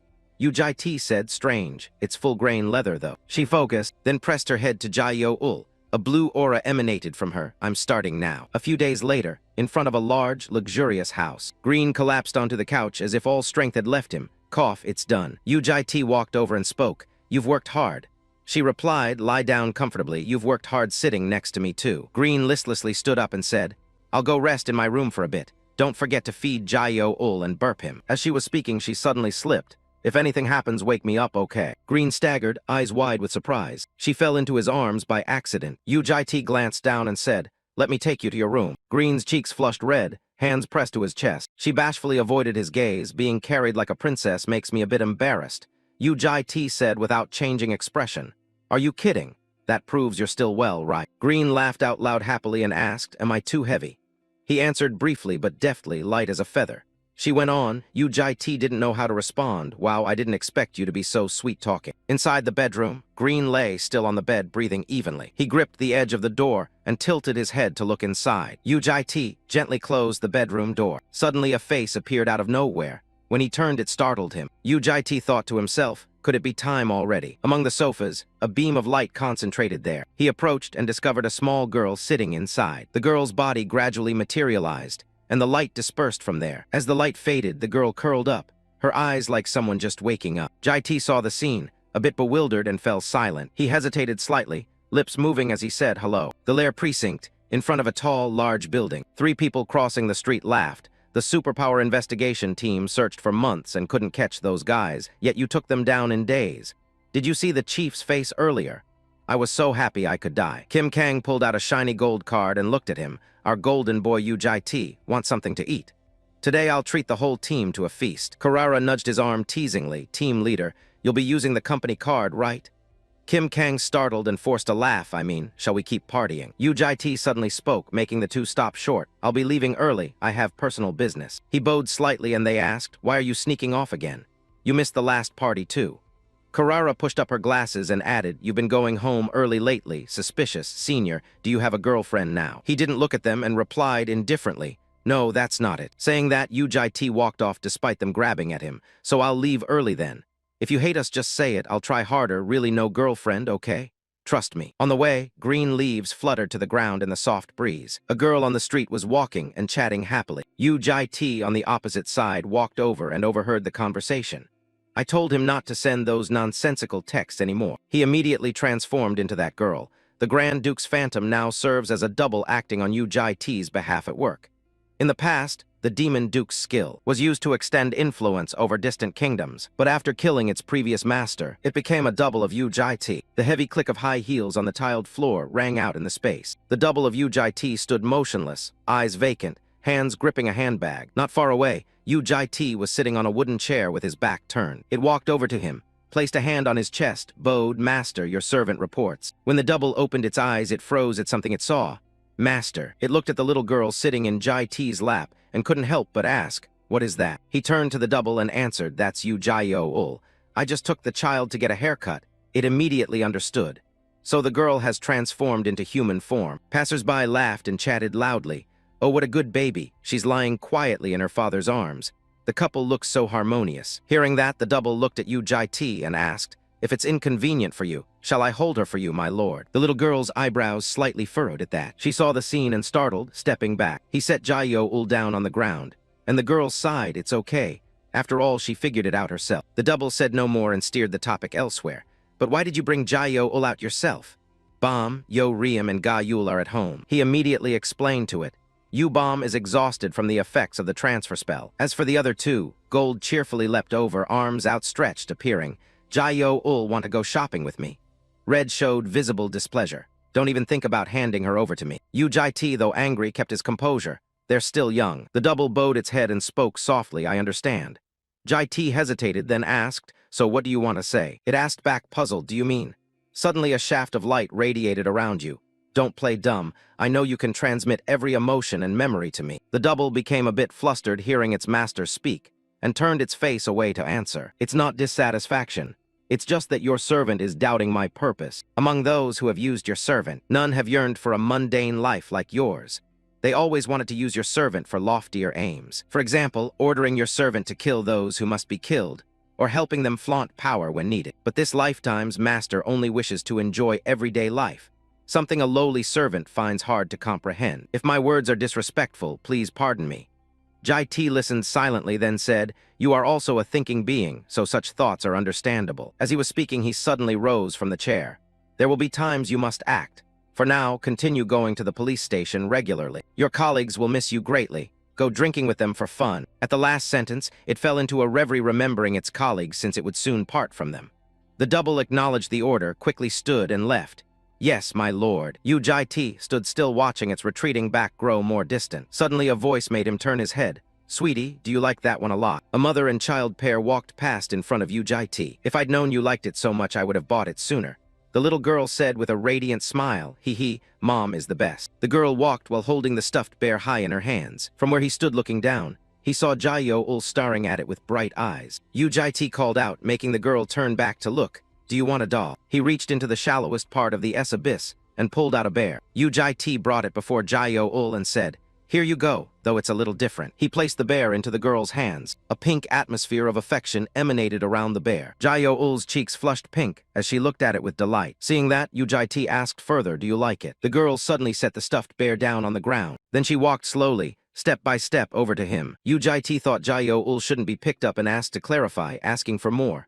I'm out. Jayo Ul's previously smiling face instantly turned sad. The little girl placed her tiny hands on his cheeks. A gust of wind rustled. Jayo Ul pressed her forehead against Yu Jai-Ti's, causing him to momentarily freeze. He wondered inwardly why she suddenly behaved like this, or perhaps images from the past flashed through Yu Jai-Ti's mind. His eyes glanced down at the girl, thinking, could she be misinterpreting the transfer of magic as a way to show affection? A sudden thought passed by. A girl being hung on a cross. Yu Jai-Ti's eyes widened, as if witnessing something horrifying, and also moments of having to fight monsters. Though exhausted, he still kept his eyes wide open. A horde of monsters descended from the sky toward Yu Jai-Ti like predators. His face was slightly scratched, eyes hollow as he stared ahead. Yu Jai-Ti gently closed his eyes. The gears of fate began to turn. Back in the present, he was holding Jayo Ul in his arms, and the two looked at each other. The girl let go and looked at Yu Jai-Ti with some surprise. He unconsciously gave Jayo Ul a gentle smile. Jayo Ul held the stuffed bear in one hand and gripped Yu Jai-Ti's hand with the other. The two walked hand in hand down the narrow path, the girl humming happily. He stopped and looked up toward the sky. The sky had turned the rosy golden hues of evening. Jai-Ti suddenly asked, making the girl puzzled, you arrived so early. From a distance, a girl with golden hair came running. Oh, my lord. He didn't greet her but asked, where have you been? Gold, who was rubbing her cheek against Jayo Ul, replied, I just popped into the shopping district for a bit. Jayo Ul in human form is so adorable. The two of them hugged, faint pink streaks appearing on their faces. The kid smiled gently and pressed her forehead to Jayo Ul's. The girl seemed happy to receive a gift from my lord. Jai-Ti held the bear in his arms, watching them. Can you read Jayo Ul's thoughts? Gold replied cheerfully and explained. When we dragons make physical contact, we don't just transfer mana, we also understand each other's emotions and thoughts. Direct contact is the most effective. Simply put, it's a form of physical contact used to express affection. He recalled earlier and reached up to touch his forehead. Well, I didn't know that. The kid laughed out loud while holding the girl. Hee, so there are things you don't know after all. Jai-Ti looked at the item Gold was wearing on her back and asked, what's that on your back? The kid glanced over, pondering. Gold smiled, hesitating. Ah, this is. She pulled a guitar out from inside herself and strummed a few strings to tune it. Gold introduced excitedly. It's something I bought to convey my soul to others without touching skin. What do you think? Looks like a singer, right? The kid eagerly kept playing, making Jayo Ul watch with bright eyes. I'll do my best. And yet Jai T still watched with an utterly impassive expression. The image of the guitar and several syringes appeared. He stood watching Gold sitting amid the wreckage. Jai T trembled so much he was speechless. The kid's face lost its joy and took on something indescribable. Back in the present, he swallowed lightly. Gold blew on her reddened palms from unfamiliarity with playing. Jai T spoke, causing the kid to pause. Don't overdo it, that's enough. Gold, thinking he was reprimanding her, hurriedly waved and ran after, asking why. Jai T, seeing her like that, clarified, I mean just take it slow. Gold was about to say more, but he cut in. But I want you to try. Has you bomb woken up? The kid sighed and answered, still sleeping. Her fever hasn't gone down. Jai T led Jayo-ul by the hand and, glancing back, said, well then, it's from days of continuous magical battles. As for you, Yo-Riem, when Jai T asked further, Gold put a hand to her mouth to think and said, as for Yo-Riem, she's been immersed in dramas all day, not stepping out of her room. It's the first time I've seen Yo-Riem engrossed in something other than fighting. Jai T heard that and felt reassured. It's better than causing trouble out on the streets. The three of them went home. The kid took the little girl's hand and led her inside. Jayo-ul, remember to wash your hands after going out. His eyes suddenly dropped, full of vigilance. Gold cheerfully wondered to herself, has Bomb woken up yet? Suddenly, Jai T's hand landed on the kid's shoulder. The atmosphere around him darkened. You, Jayo-ul, go to your room with Jayo-ul immediately. Do not come out until I call you. The kid, slightly puzzled and about to ask, was cut off by him. Why all of a sudden quit? Seeing Jai T's expression made her a little frightened. Ah, yes. The kid picked the girl up and ran straight to the room. Jayo-ul, let's read a fairy tale together, okay? He watched the two of them run back to the room. Once he confirmed they were safe, Jai T turned his face toward the door. He walked over and placed his hand on the doorknob. A creaking sound rang out. Jai T stepped into the room. His face darkened slightly as he looked at what was inside. The room was without a single light. Only Jai T and 4 strangers stood inside his house. One of them suddenly spoke up. Who dared to turn the green dragon into this? His eyes flashed, his tone threatening. Was it you? Guardian bodyguards. Dragons use domination magic to chain monsters or humans useful to them. They turn those beings into guards of their lair, called dragon knights. The elite guards act as escorts for young dragons on outings like these. Green was still lying in bed, sleeping soundly and unaware. Jai T looked at her and thought to himself, did he cast a sleep spell on you, Bomb? The guard suddenly stomped his foot hard on the floor. He shouted angrily in his face, answer me, did you do this to Green? Jai T didn't answer but countered, when you enter someone else's home, shouldn't you introduce yourself first? He raised an arm wreathed in black energy. Seems you don't understand the situation. Guardian quickly launched an attack at him. Questioning is the privilege of the powerful. Only I have the right to interrogate here, you lowly human. Jai T looked up. It was a high-grade defensive barrier spell. He withdrew his power and continued. This is your final warning. Guardian clenched the air in his hand. What did you do to Green? Confess, human. He answered bluntly without fear. Blue has awakened. Hearing Jai T's answer made him pause.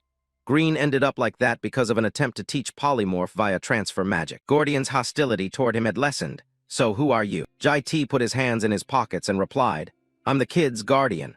He sneered contemptuously. Guardian, what a ridiculous introduction. Do you even know what you're protecting?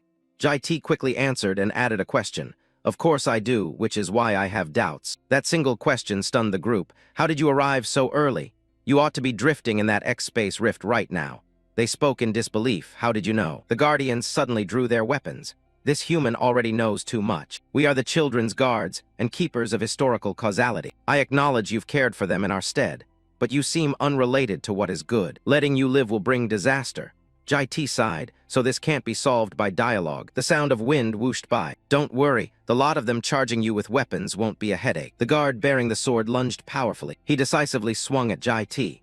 A terrible power surged from the blade, but Jai T quickly parried it with an ordinary sword. He muttered in astonishment, could my magic sword be destroyed so easily? Jai T calmly blocked the blow with a face void of expression. Then he decisively flung that man and his sword away. The shield-bearing guardian nearby saw this and shouted loudly, pathetic, collapsing from such a mundane strike.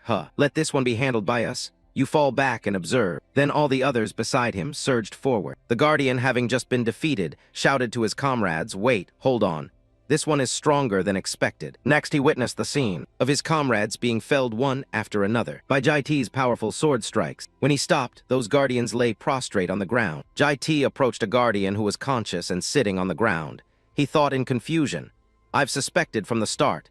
An ordinary human caring for baby dragons, and even aware of our existence. I should have realized sooner. He is a transcendent being who must not be touched. As Jai-T stepped closer, the four of them exchanged glances. Then he let out a sigh. The sword in his hand vanished. Jai-T said, I already proposed negotiation earlier. The Guardian suddenly asked, is this world under your rule? Jai-T calmly replied, answer my question first. How did you survive when space was warped? The Guardian looked at him, and then explained seriously, due to a spatial twist. Then he recalled, before, a group of guardians along with a great dragon. Our master opened a gate to connect the lair and this world. But for some reason, the spatial dimension was distorted and tossed us out into the cosmos, back to reality. Jai-T asked for a clearer explanation about the spatial twist. Gold answered, I don't know much, but our master once mentioned something called the horizon of fate. Spatial twisting occurs because of energy from that place, as if all dimensions were being sucked around it. Jai-T heard this and thought skeptically. Strange, I've never heard of a horizon of fate before. So how does it relate to their appearing here? Did the horizon assist their arrival? This is unlike previous times. This is the first time Green's guards have come looking for me. Then he coldly glanced at the Guardian who was slowly crawling up and bleakly said, I must know how you came here. How did the horizon bring you? That Guardian continued to explain. More precisely, a will crossed that boundary and aided us. Jai-T was puzzled. A will. He said it felt like an invisible force guiding the way. It led me to gather the Guardians and find the place where the baby dragons were hiding. Hearing that, Jai-T said, let me check a bit. Next, he gently placed his hand on that Guardian's head. He leaned down slightly and said, look me straight in the eyes. The balance eye skill is one of the 3 powers I seized from the Demon King. An eye that discerns good and evil, true and false, love and hate, revealing the truth of things. After a moment, he closed his eyes and said, so you were telling the truth. Jai-T thought to himself, I have dealt with every threat to this world already. Jai-T glared in anger. He'd checked the space countless times. Why does a rift still appear? That Guardian spoke of a will beyond the horizon. It carried rage like a curse. Perhaps because I bear the core of Noon created from Green's power. I can sense it. Hearing that, Jai-T slowly reached out, then decisively pierced through the Guardian's armor. Afterwards, he pulled something out. The Guardian cried out in pain. Next, Jai-T ripped the armor away forcefully. A breach in the armor appeared, and something inside was glowing. He was astonished. Suddenly many glowing chains crawled out from within. The Zhang's time acceleration power detected a destroyed timeline. The Zhang's time acceleration power identified hostile elements. This power fiercely purges anything outside the main temporal axis. Then the many chains formed into an hourglass. It will hunt all entities with separate timelines. This power, normally dormant, has now activated, and the clock fell into Jai-T's hands. He wondered in confusion, but for now I cannot intervene, only wait. The Guardians murmured, seeing the strange light turn into a clock. Well, that's acceptable for now. Jai-T turned back and said, what are you going to do now? The hatchlings are under my protection. You staying here is pointless. The domination magic was also disrupted by the spatial twist. What reason do you have left to stay? A Guardian asked, are you releasing us? Jai-T replied, as long as you don't cause trouble. They then rose one by one and said, very well, I will withdraw. We will do the same. Jai-T calmly half-closed his eyes and said, fine, go. But the Guardian whose armor he had torn muttered with difficulty, I cannot go. Jai-T asked, you won't go? He answered firmly, yes, because I am the keeper of causality. Before he could finish, Jai-T punched him hard and knocked him down. Jai-T slowly stepped forward and said, I'll ask once more. Will you still refuse to leave? That Guardian replied resolutely, I cannot. He placed his foot firmly on the Guardian's chest, releasing a force that made the whole room tremble, coldly asking one last time, still not. The Guardian looked at him weakly and answered, I cannot. The Guardians behind him said, it's useless to keep arguing. He's just stubborn, standing before freedom but not daring to take it. What a fool. Jai-T glanced over and pondered for a moment, then turned his face away and said, go on, fine. At least then you deserve to be a Guardian. A sword slowly materialized in his hand. The Guardian was surprised. After a while, the room descended into chaos. The Guardians who craved freedom now lay dead. The stubborn ones who refused to leave struggled to stand and asked, why are you keeping only me? Are you testing us? Jai-T replied calmly, not exactly. Rather, I find you quite interesting. Why do you insist on protecting Green so fiercely? He answered immediately, it's because my loyalty to the Green family is unwavering. You say loyalty is good, but Green already has me to protect them. If you're weaker than me, you have no right to be their guardian. However, there's a role that suits you well. Hearing that, he curiously looked up. Elsewhere, Gold was holding Jai-Ul while Red stood by when Jai-T said, say hello to each other. He and the Guardian wearing an apron appeared.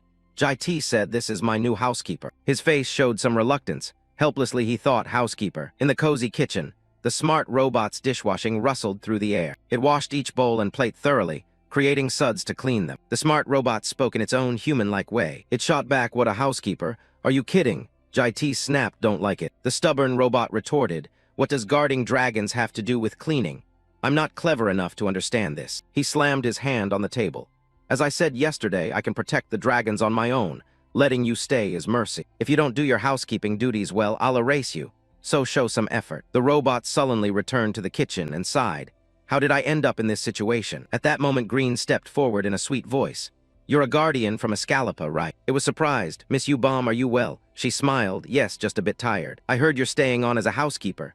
The robot changed tone, sadly. "I suppose so." Suddenly, Green praised, "The apron suits you. From now on, please take care of things, housekeeper." Oh my, being complimented by a girl made his cheeks flush. He felt embarrassed. At that moment, the robot's hand holding a bowl trembled slightly. "Cleaning or washing dishes? Leave it all to me, milady. I won't let anyone dirty their hands, sir." Who would have thought a moment later there was the sound of breaking dishes? She said, "Ah, that's very expensive." Jayo-ul, in a little green bear outfit, looked absolutely adorable. Next came a school uniform that gave an innocent childhood vibe, or a pretty, ethereal ball gown the girl wore. Gold watched the system screen with sparkling eyes, delighted. "So cute. When did you buy these? They're so beautiful." Green replied, "I ordered them right after she was born." "Jayo-ul, do you like them?" Seeing her delighted expression, Gold teased, "Of course she likes them." He grinned broadly. "Which outfit looks best?" asked the housekeeper. The robot answered, "To me, Jayo-ul is cute in every outfit." The little girl laughed heartily. "Good answer," she beamed, "thank you." Meanwhile, no one noticed Jai-T's face grow stern, as if about to turn black with thought. Who would have guessed his attention was fixed on the little girl smiling happily? This one sure knows how to flatter. Red patches appeared on his alabaster hands, drawing attention. Jai-T shouted angrily, "Are you still playing the guitar?" Gold hurriedly replied, "Oh no, only occasionally plucking a bit." Green also wondered. Gold plays guitar because he likes it. "Any problem, sir?" He said in a low voice. "I didn't say anything." That reminded him. Yu-Yo-Riem has been missing all day, still buried in games. She stammered, probably." The housekeeper spoke up. "Actually, I tried to clean her room earlier but was sent away. But her complexion was so pale, I was really worried. Her skin looked washed out, milady." Red snapped, "Leave me alone, get out, shorty." Hearing the robot, Green said, "It's probably just from staying up late watching movies." Jai-T's narrow eyes glanced at her, as if wanting to say something. Then he moved to Red's door with a stern expression. Those eyes looked inside, growing angrier as if shocked by what they saw. Beer bottles were strewn across the floor. Ashtrays piled into a grotesque heap. At that moment, Red had a cigarette clamped in her mouth. She chewed a bite of meat and said, "What is it?" Suddenly, Jai-T cut in, "I'm just checking if you're still alive." At that time, patriotic music played from the TV. He looked up at the screen in disbelief. "Do you watch this all the time?" Red was surprised. "Have you ever watched it, you Jai-T?" "Frankly, no." She enthusiastically explained, "There are 7 episodes, but the content is terrible and the setting is trash." Yu Jai-T said solemnly, "Then don't watch it." Red frowned. "Right, you're a genius, huh?" Suddenly he turned his back and walked away. Then reminded, "Go outside. I have something to discuss." Afterwards, Yu Jai-T gently held Jayo-ul and instructed, "Then from now on, we'll do a full cleaning." Red complained upon hearing this, a full clean. Gold wondered why all of a sudden. He explained, "Even if you're not ordinary people, living among humans requires cleanliness. Especially Yo-Riem and Ga-Yul. Your rooms are disgustingly filthy." Being singled out made Gold shout, "What? How did you get into my room?" "My mother taught me not to invade others' spaces." Yu Jai-T coldly retorted, "Did she teach you to live messily?" The little girl wailed, "That's not the point." He said seriously, "Leave the living room and kitchen to the housekeeper. Clean your own rooms." Red stood up and picked her nose. "Ridiculous, there's a housekeeper, why should I clean?" Gold sneered, "You so dirty." She quickly smeared Gold's face with her hand. "Here, this is for you." Then the whole house heard Gold's loud screams. After Red left the room, Gold held her face and wailed, "Sis, I hate dirt." Red added a taunt. "You say you hate dirt but keep your room like a pigsty. Hey shorty, I'm off to training. Clean my room, I'll check later." The robot replied promptly, "Yes, ma'am." Green also stood up. "I've been cleaning since yesterday. Let's go grocery shopping tonight. Our household is busier now, so we'll cook a big meal." Hearing her report, Yu Jai-T nodded repeatedly, But in his memory, the image returned, and his face turned deathly pale. When they saw the dishes Green had cooked, Green smiled warmly. "Do you want anything to eat? Is there something you're craving?" He hurriedly said, "No, go on." At the same time, bottle caps and marbles rolled around the housekeeper's feet. Even it was left speechless at the state of the room. Then the robot spoke. "Although I don't have a nose, I can still smell the stench. This is hell, no, worse than hell. No wonder Yo-Riem is so pale. What's with that basin? Is she training to resist poison?" After surveying the area, it decided, "Okay, First, pick up the big trash. Yu Jai-T stepped forward and said, no, those are cans. Cans and plastic must be sorted separately. Are you a housekeeper who doesn't know that basic rule? Does Escalapa have no concept of recycling? What a lawless land, it frowned in thought. Others might not notice, but I can tell. This is demonic energy, perhaps a fragment of him. He teased, staring blankly like that. Are you planning to stay up all night? The robot obediently nodded repeatedly. Yes, sir, looking just like the original form. At that moment, the real Yu Jai-T stepped up. What are you two doing instead of cleaning? The demonic Yu Jai-T replied, you're here, sir. I'm instructing the housekeeper to work. It trembled and dared not speak. I've heard your account. He said in a low voice, don't just stand there pointing. Help him. I called that person because he might not manage Yo Riam's room. The demonic Yu Jai-T looked stunned me. In the gym area, Red in workout gear was energetically lifting weights. Green was diligently picking out fruits to cook with. Over here, Gold was trying to stuff clothes into the wardrobe. Everyone was busy hustling to clean the house. The sky had shifted to a glowing orange gold, bathing Yu Jai-T's mansion in shimmering light. The demonic Yu Jai-T came to report, it's all done, sir. He answered, very good. This is where you need to be. Something on the screen made the demonic Yu Jai-T gasp. This is. The computer monitor displayed a satellite view of the northern hemisphere.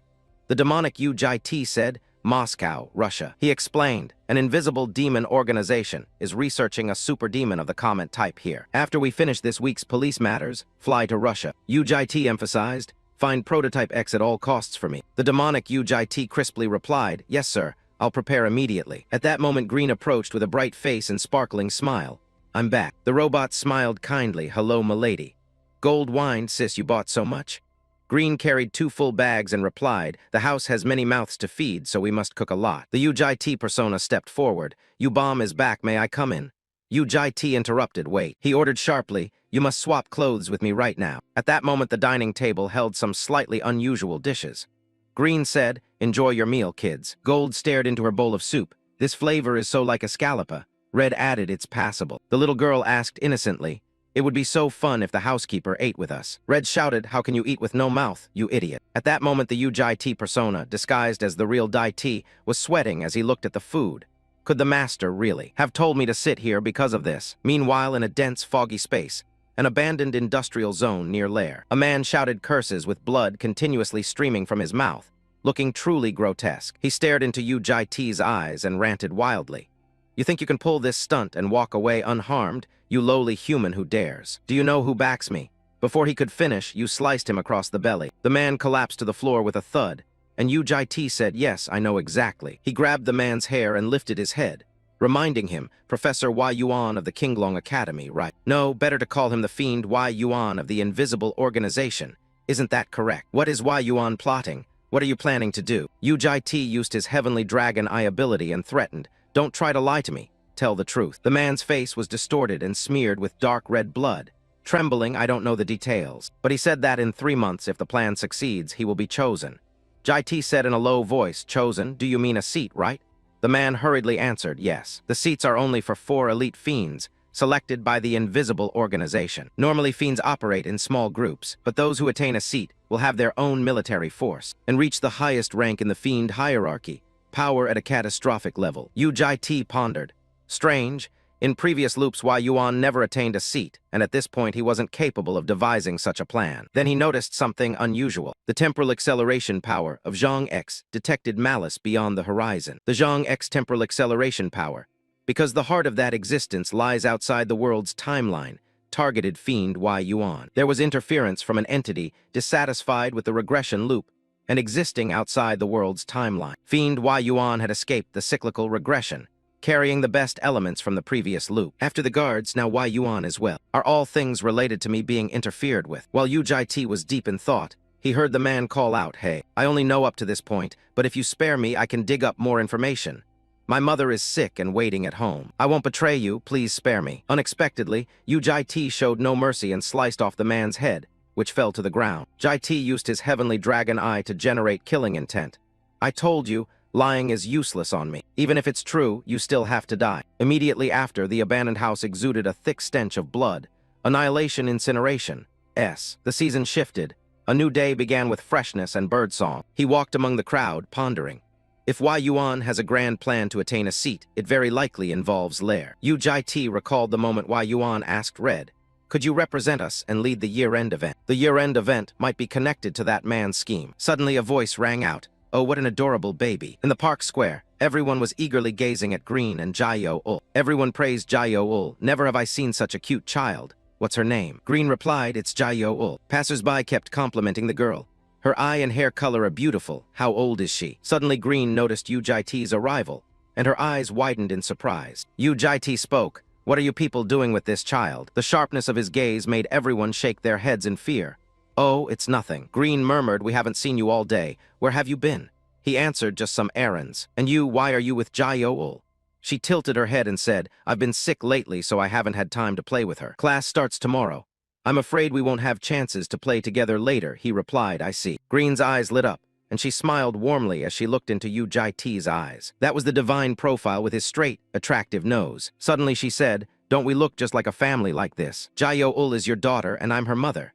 If we follow that script, then we would be. At that moment, little Jae-ul was looking at them with innocent, clear eyes. Green hinted to him, and so, you and I would be. Yu Jae-ti remained silent, saying nothing as if deep in thought. Green smiled shyly. Who knows what she was thinking then? Seeing Yu Jae-ti so serious, she backtracked. Just kidding, just kidding. Why are you so serious? He said sternly, if you keep joking around, you'll go home. Then Yu Jae-ti picked the girl up and walked ahead, asking with concern, did you have fun? Green stood at a distance watching that figure walk away, her face full of thought. The sky had turned a romantic orange gold. Beneath the cherry blossoms were students dressed neatly in uniforms. The girls hurried across the road to make it to class on time. Petals fell across the academy courtyard, creating a picturesque scene. At the same time, Gold was gobbling a piece of bread while running in a hurry. Her cheeks flushed and her mouth beamed with a bright smile. Finally going to school. What grade are you in? I wish I could be in class with you, Green smiled. I'm studying superhuman studies, literature, magic, and sociology. Hey Ga-yul, I've been wondering, why are you holding that sandwich in your mouth the whole time? You already ate at home this morning. Suddenly the girl blushed and smiled shyly, don't you know? My mother said if I hold a sandwich on the way to school and bump into someone. Gold revealed the secret. That person would be my destiny. As she said this, her eyes shone like stars, full of hopeful light. Who would have thought Red would be the one she bumped into? How romantic, ouch. Red jeered, I wish I had a destined person like that. Oh my, didn't expect to bump into the cutie. So you're the cutie's destined person, huh? The girl panicked, you're a girl though. Red quickly grabbed the sandwich and shoved it into his mouth. So what? I watch Western movies and see girls nibbling on each other all the time. The little girl shouted, that's my sandwich. The kid reminded them, by the way, where did that man disappear to this morning? Isn't he supposed to be observing our class? Green replied, I think he said he'd go to the office first to verify something. Red laughed loudly, he wasn't home yesterday either. Probably off meeting some girl. Green froze, no way, he's not that kind of person. Gold asked, what's wrong with you? Why are you suddenly sweating? Suddenly, the girl seemed to notice something strange. Gold curiously asked, who are those people? They don't look like students. Who else would be here? Maybe reporters. Red said they're probably here to photograph standout students among the freshmen. Green hurried off, you guys go ahead, I'll go in first. At that moment, a young man turned his head and noticed something. The crowd around grew curious. Could that girl be Yo Riem, the one who defeated Sophia and made that earth-shaking remark? That's right, it's the red-haired girl. Red muttered in disbelief and swore. Immediately lights shone directly on the kid and reporters bombarded her with questions. Are you Yo Riem? Please let us interview you for a moment. Look over here. Please answer the interview. Gold timidly hid behind Red W. What is this? What's wrong with you people? Red's mouth widened and she shouted, everyone. The girl angrily screamed so loudly it pierced the schoolyard. Red snapped, hey reporters, I already answered before. Still not enough. Fine, I'll take you one by one. The kid showed no restraint and raised a polite finger. Come on in here, you lot. Little Jae-ul dreamily woke up. Waking to find the house empty, the girl stared fixedly at the door. Guardian, seeing this, grew worried. He was flustered, this is awkward. Before leaving, Yu Jae-ti had instructed that the kids had gone to school, and he wouldn't be home. Today it's just you and Jae-ul at home, so be careful and watch the child. Guardian scratched his metal head, unexpectedly getting a task harder than cleaning. I've never babysat before. He called out, hey little Jae-ul. The girl turned back and looked at him with bright, shining eyes. Gordian stepped forward and spoke like a professional butler. The other girls and the housemaster will return tonight, so don't wait around. Why not find a comfortable place to sit and rest, miss? Jae-ul heard him but didn't respond. The two of them just looked at each other for a while. Finally, the girl coldly turned away, leaving him standing rooted to the spot. Guardian panicked, it's so suffocating. Unable to persuade Jae-ul, he dejectedly went elsewhere to start routine chores. Well then, time to clean. Suddenly, he looked toward the center of the living room. His eyes brightened as he found a solution to break the impasse. Once more, Guardian stepped up beside Jayo-ul. "Miss Jayo-ul," he said. In his hand was a book. Guardian asked, "Would you like to read a fairy tale with me?" Fortunately, Jayo-ul agreed, and the two of them went to the room to read. The girl's bright eyes sparkled as she looked into the pictured world. Seeing such a positive reaction, Guardian was secretly pleased. "It seems the girl is interested in fairy tales. I'll read one for you, miss." The story begins. Its title is My Father is a Ferryman. Guardian began. Once upon a time in a distant forest, suddenly the bright tale was warped. If it's an ancient forest, it must be from before the demon realm, some primeval woodland. The story continued. There lived a little girl named Dulsoon with her father. Guardian added an unnecessary comment. It seems the girl's mother had passed away, but Dulsoon is lucky. Back then, a single survivor was already a miracle. Before bed, her father would tell her old stories every night. The tale couldn't retain its original innocence. Interesting. If it's an old story, then it's probably about a great war, right? Jayo-ul, wearing a disgusted expression, watched Guardian continue to prattle. So Dulsoon must be a war addict, huh? Guardian eagerly continued. Then one morning when she woke up, Dulsoon found her father was not at home. Perhaps he had gone to find a new mother for her. I've heard in those days it was common to take war captives as wives. If Dulsoon got a new mother, she would surely be very happy. Guardian concluded, anyway, Dulsoon. Suddenly he realized something was wrong. Jayo-ul looked at him with contempt. Guardian was bewildered. What's wrong, miss? Do you not like the story's content? Jayo-ul didn't answer, she just pointed off into the distance. The direction she pointed to was a corner of the wall. Jayo-ul then pointed at Guardian, the action repeating. She chased him to that corner to sit curled up, forbidding him from touching the book. Cut to a scene at the city center at the same time. A luxury car was speeding down the road. From the car, a graceful pair of legs stepped out. All the male students at school turned their heads to look at the newcomer. The girl who stepped out primly touched up her powder. Her name was Gong Ju-hee, heir to the Gong family, one of Korea's 3 great sword clans, though now she cared more about beauty than swordsmanship. Ju-hee grumbled, "Sword practice made me sweat and feel gross. My makeup's ruined." Ju-hee saw a group of reporters ahead. "What is this? Those reporters? Could they be waiting for me?" She acted annoyed. "Secretary Kim, you know I don't like attention. Handle this for me." Secretary Kim behind her reminded her, "It seems they're not here to photograph you, miss." Hearing that, Ju-hee was surprised. She irkily pushed into the crowd of reporters. "Then who are they photographing if not me?" Suddenly Ju-hee fell silent. She was astonished. Ju-hee exclaimed, "Holy! Those the reporters are crowding around are Red and Gold." Meanwhile, Red was boldly sitting on top of a male student. Gold shyly asked, "Sister, why is that person your seat?" Red brazenly replied, "I don't know, they volunteered." She inquired, "Are you okay? Don't cry later, okay?" The male student cheerfully answered, "Of course, I'm your fan." Red wondered, "Fan? What nonsense is that?" A reporter stepped forward. "So, student Yu Riam, can we begin the interview?"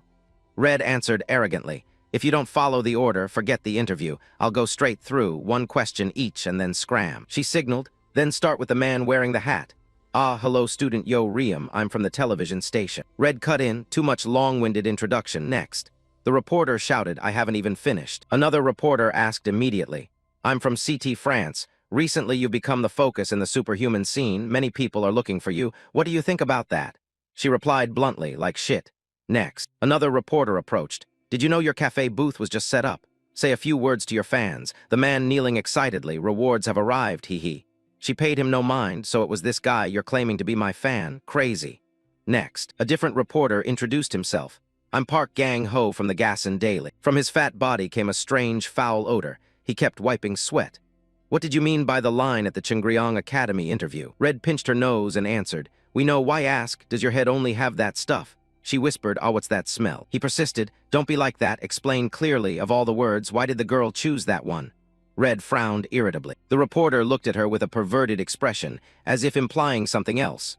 Red didn't let it pass and cut in. Reporter. Red challenged, "Do you want to do that with me?" Gang-ho was stunned.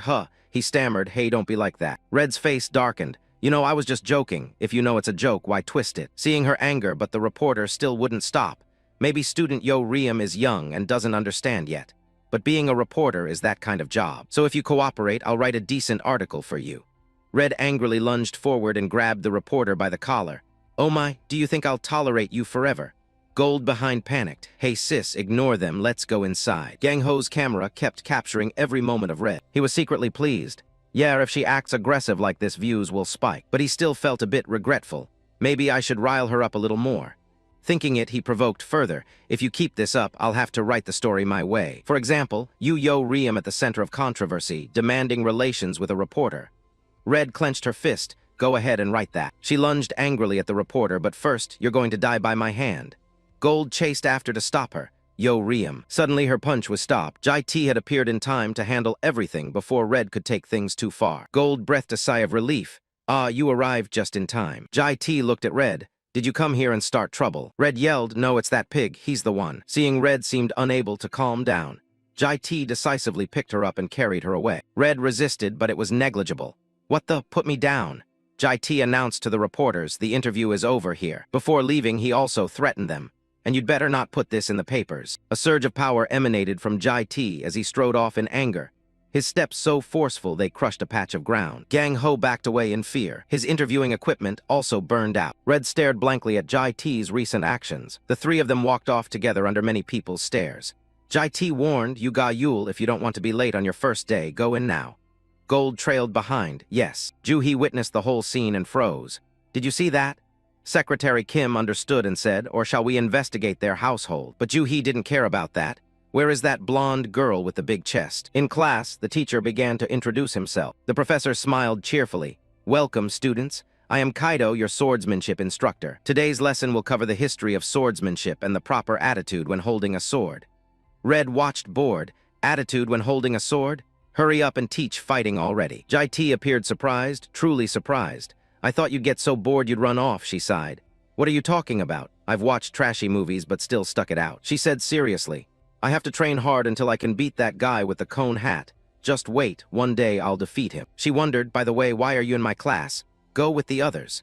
Jai-T replied nonchalantly, you know the reason better than I do. Red raised an eyebrow. Oh, come on, I didn't cause trouble. I've been very good lately. Jai-T reminded her. Have you forgotten the reporter incident earlier? Red flinched. She still tried to justify herself. That pig kept getting on my nerves, kept trying to provoke me. If you were in my shoes, you wouldn't stand it either. Red moved closer to Jai-T as she spoke. He warned, don't get involved with me, hot-headed. Red teased cheerfully, what's wrong? Men usually go crazy over this kind of contact. Are you shy? In response to Red's teasing, Jai-T was silent. Red didn't get the reaction she wanted and grew disappointed. Red slumped over the desk. Oh man, boring. Only then did Jai-T speak. Studying is inherently dull. Red protested, it's not the studying, it's the way he talks. She sprawled on the desk.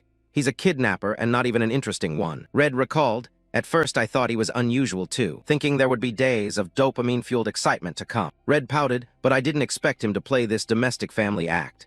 Jai-T replied, the things that happen on your way to school are exciting enough, aren't they? Recalling the past, Red was annoyed, not frustrated, but wanting fights, killing, the intoxication of victory. Suddenly the teacher's voice sounded behind her.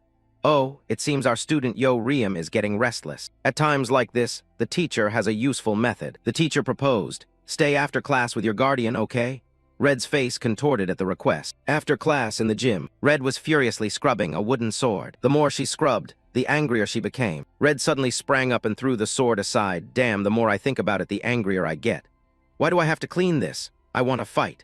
Opposite her, Jai-T was also cleaning. He calmly advised, instead of complaining, just clean. Red annoyed, just call someone from home to do it and be done with it. He likes cleaning, though. Jai-T asked again, then who watches Jai-Yo-Ul? She sighed and let it go. That blue-haired brat is useless too. Red changed the subject. I have a question. Did you get any proper schooling when you were young? While wiping the sword, Jai-T answered, no time for a proper education. She took advantage and teased, what, you're an idiot too? No time to study is usually just an excuse, ha ha ha. He simply replied, it was wartime then, you had to be busy surviving. Red went blank at that, turned away.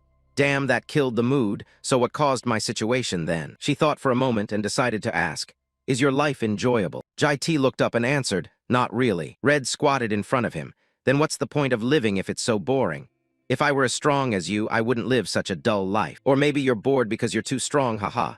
Jai-T pondered, life goes on, I can't abandon it. Red broke the seriousness, stop acting like a child.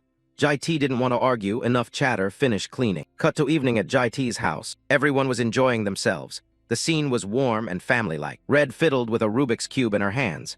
So you turn it like this to line up the faces. While she was fiddling and trying to solve it, the guardian kept walking back and forth, cleaning behind her. Annoyed, Red hurled the Rubik's Cube at him. You bastard, are you going to keep making me pissed off? I can't concentrate. The guardian, put in an awkward spot, stammered. sorry. After venting her anger, Red flopped onto the couch. The Guardian sadly moved to clean somewhere else. Green noticed Red's bad mood and asked, "Why are you so upset today? Is it because the reporters bothered you this morning?" Red fed up with school. "Kind of, but mostly I'm bored, haven't been able to fight lately." Red called out, "Hey, Bomb." Green was stunned, her face paling. "Did you just call me sister?" She came over to Red. "Yo, Riem, are you okay? Do you need to go to the hospital?" Red grumbled, "Oh, come on, do I have to use informal speech for you to be satisfied?" She propped herself up. "Anyway, that's not important." She wondered, "What do you live for?" Seeing Red like that for the first time, both Green and Jayo-ul stared wide-eyed. Green whispered into the girl's ear, "Jayo-ul, Yo Riem has finally hit puberty." Jayo-ul nodded in agreement. Red blushed and shouted, "I heard that, you idiot. And you blue-haired brat, what are you nodding at?" Red recounted, "Today I asked that human guy what the point of life is. Do you know what he said?" Red imitated Jai T's expression. "Life just goes on, you can't give it up." Green and Jayo-ul marveled. "Oh, you copied him exactly just now." Red continued, "But that person didn't seem happy. People live to find joy. If you can't feel joy, what's the point of living? For example, that golden monkey. It's happy just because it gets good food. And that little kid is happy playing with a worn-out stuffed bear." Green also thought deeply. He doesn't tell us much, but he must have something he likes." Suddenly Red answered, "I think you're like that person too." Green asked, "Me like him?" Red agreed. "Yeah, both are equally puzzling. Both are boring as hell, haha." Green fell silent, pretending to think seriously. Really?" Red pressed on, "So do you find anything enjoyable about living?" Green remembered something and her eyes lit up. Yes, there is one thing." Red, curious, "What is it?" Green's answer stunned Red. "You know, he's actually a shy person." Red doubted, "What?" "From the look of him, he's totally a cold-blooded psycho, thinking of Jai T." Green gently replied, I thought so too." The memory of the two sitting together appeared in Green's mind. She recalled Jai T's face at that moment. Green unconsciously smiled shyly. "But actually he does have a cute side." Red suddenly lunged forward, her face contemptuous. What's with that disgusting smile?"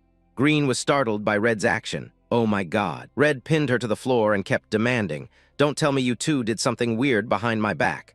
Green couldn't help laughing as Red tickled her. "Ah, stop tickling, it's too funny." Just then Gold ran down from the upper floor. "Sis." The girl was overjoyed. "Everyone's talking about you, Yo Riem, on social media." Gold's face lit up with excitement. "There are even coffee fans." Red whipped around and asked, "What's a coffee fan?" A jolt of realization ran through Gold. She seemed to understand something and turned red with embarrassment. "Ah, it's nothing. Just keep doing whatever you two were doing." Red angrily shouted after her, "Hey, you little brat, what are you doing?" Another peaceful morning dawned at Jai T's house. In the room, you were putting on your shirt, adjusting your watch. The door suddenly opened. Green slowly stepped in, "Sir, madam." She looked up as if to say something. "I need to ask a favor." Jai T's shirt was only half buttoned, revealing his firm abs. Green panicked and slammed the door shut. "I'm sorry, I should have knocked first." Jai T calmly reassured her, "What's the matter? Come in. I'm still getting dressed." Green stepped in again, looking more bashful than before. Green spoke up, "Could you accompany me today?" Green smiled, "Please come with me today." Jai T tightened his tie, "Come with you." "Why all of a sudden?" she whined. "You've only ever gone out with Yo Riem and Ga Yul." "Never once with me," he replied. Because they." Red gets into fights everywhere. I like violence. And Gold is easygoing, want to eat fried chicken with me. Wow, fried chicken. Thinking that, Jai T sighed helplessly. "Fine." The little girl ate as she spoke, "Sis, if you're not going to school, where are you going?" Red snapped. "Swallow your food before you talk." Green smiled. "I'm going on a date with that person." The girl gasped, "A date?" Red looked away. "You mean accompanying the Guardian, right?" Gold chewed his bread while taking in the news he'd just heard. "Hey, why haven't you ever gone out with Bomb before?" "Don't tell me you're favoring only me and Yo Riem." Jai T explained, "No, it's not like that." The girl smiled. "Though favoritism is bad, I understand. Your mother is used to many men. Yet she loves and pampers two, actually three." Red was astonished. "Oh my God, your mom's something else." The girl laughed innocently, "Right." Green sighed and turned away. "So you're like one of the 97 discarded ones." Jai T wondered, "What do you mean?" Green said sadly, "After finally being kidnapped, you still don't care about me. As if I've been reeled in like a fish. You don't even glance my way." Gold looked at him reproachfully. "She's been abandoned, poor Bomb, you're awful." Red also looked at him. "I understand why you only go with us, but don't worry, you can go with Bomb. You can't always keep an eye on us." He mused, "Fine." She winked mischievously, having achieved her goal. Time flew until the Sunshine Building's roof was bathed in light. Inside, 15 students with their parents sat properly. Everyone whispered about Green. "Oh, isn't she the sister of the famous Yo Riem? Isn't her name You Bomb? So pretty, I heard she scored perfect on the entrance interview, really? What family is she from? They say the Yu clan, I'm not sure. The Yu family sounds so rustic." At that moment, Suji clapped. "All right, today's theory on communication ends here. Next, we'll practice communicative dancing. A young man spoke. I'm too embarrassed to dance. She wondered, why be embarrassed? When you become the super representative of your clan, there will be times to dance at fancy parties too. Standing there like a wooden post would be the truly embarrassing. Now find a dance partner in pairs. A male-female pair stepped forward. Please help me out, okay? Another pair blushed and held hands. If no one volunteers, then dance with me. She smiled. If you want to pair up with someone, feel free to ask. Ho ho. At that moment, a pink-haired girl snorted, attracted by something. U-Bomb still doesn't have a partner. I thought boys would line up to ask her to pair up. The young man explained. Yeah, she's kind of hard to approach, like you'd break your hand if you touched her. Suji worriedly stepped over. Oh, U-Bomb still doesn't have a partner. Green smiled, hiding her true feelings. Yes, I probably don't appeal to people much. She suggested, U-Bomb is so pretty, maybe the professor. At that moment, the girl cut her off. Professor, may I invite my guardian to be my dance partner? Jai T in the distance was surprised to hear that. Suji nodded. Ah, sure, of course. She quickly ran off. Thank you, she exclaimed so fast. She hurried over to where he was sitting. Green held out her hand. Sir, come on up here. He averted his gaze elsewhere. I don't know how to dance. She pouted. So you're leaving me alone? I'm so lonely. He sighed helplessly upon hearing that. At this time, Suji was instructing to the rhythm, okay? Slowly take your partner's hand. 3-2-1-2 step. Jai T and Green faced each other awkwardly. Green suddenly noticed something and was quite surprised. His hand kept going up and down. She teased, Sir, are you shy to touch me? He turned his head, not at all. Green took the initiative and clasped Jai T's hands. Don't worry, touching doesn't mean falling in love. He said coldly, I know. Her voice heavy, and don't half-ass the dance. It will affect my grade, he replied. Got it. Both got into position. She said, let's begin. They danced together smoothly to the music. Green smiled inwardly. Why are his palms sweating so much? Her fair hand gripped Jai T's soaking wet hand. Are you nervous? Other places were drenched too. The sweat on his chest was so much it was almost transparent. She remembered Jai T's hot body from before, and Green's face flushed bright red. In that distracted moment, she stumbled and fell backward. But Jai T quickly caught her before she hit the floor. The scene was romantic. He was stunned and speechless. Green was so embarrassed her face was completely red, her heartbeat increasing. Then her vision whitened and her nose started bleeding. He was startled. A nosebleed. A while later, after class ended, at a shop by the road, Green was drinking lemon juice with a piece of tissue taped to her right nostril. Jai T asked, do you need to go to the hospital? She answered, Dragon doesn't need the hospital, I'm fine now. Thinking back on it, he felt puzzled, strange. There was no impact, so why a nosebleed? She shyly turned her head away. How should I know? She changed the subject. But you dance better than I expected. Where did you learn? At Green's question, Jai T fell into thought. A deep memory rose in his soul, his gaze growing colder. Somewhere a girl was teaching him to dance. 1-2, slow down. Her face broke into a cheerful smile. Not bad. At this rate, you'll be a pro soon, Captain. Jai T's silhouette was reflected on the ground, creating a melancholy scene. Then he replied, never learned? Green fell silent and said no. She slowly removed the cotton from her nose. She stood up and asked, are you busy after school? Jai T answered no. She tied up her hair then. Let's do something fun together. The full moon shone through the white clouds over Moscow, Russia, a research facility of an invisible underground organization. Warning lights flashed, alarms screeched loudly. A figure ran quickly, with the bodies of guards lying behind. She gritted her teeth. Damn it, damn it. Where did that monstrous fate come from? There weren't enough people here to stop it. I have to get out of here and protect headquarters. At that moment, the guardian appeared behind her. Where are you rushing off to? She stared at him in shock. What do you want? He replied coldly, my master is looking for something X-type. A top-tier commander demon, where is he? She shouted angrily, you think I'll tell you? Kill me then. The guardian grabbed her neck with a shadow. After killing many demons, I learned one thing. When death is near, your instincts will serve. But when the pain is too great, you thrash about like a puppet with its strings cut. Do you also want to dance a few steps under the moonlight? Vera lay slumped in a pool of blood. The guardian decoy knocked her out and sent a signal to report to Jai T. Master, an image of a girl with one blazing leg has appeared. The X-type specimen has been transferred back to headquarters in an invisible form as an experimental subject. And this time, X-type is female, completely different from previous versions. You listen to the information. Then Jai T asked, the chief researcher you dealt with earlier was Vera, right? He replied, yes, master. You ordered, disguise yourself as him, and infiltrate the invisible to find X's true identity. The guardian decoy responded, orders acknowledged. After cutting the signal off, Jai T thought of the many Ma people, the vicious appearance of the supreme commanding Ma person, prototype X the creature with special abilities, connecting the minds of countless Ma people. The longer it exists, the more consciousness of Ma people it absorbs, and it becomes unpredictably dangerous. He remembered the Ma people who died by his hand, so he always prioritized destroying prototype X each cycle. But this time, the information differed from previous cycles. making the hunt encounter obstacles. Jai T took out his power. It displayed a message. The pleasure-centered temporal strategy S is reading malice from the horizon of destiny, scanning for existences outside the timeline. He watched the ongoing scan notification, and thought that X's change of form must be due to the malice the guardian decoy mentioned. Jai T clenched his power. As long as he wiped out those disturbing this world, it would be done. At that moment, Green called, "Sir, come here for a moment." He walked over and asked, "What's up?" She kept saying, "Hurry up, hurry up." Jai T looked on in surprise. Green slightly lifted the curtain to show him the lingerie she was trying on and shyly asked, "Do you see it?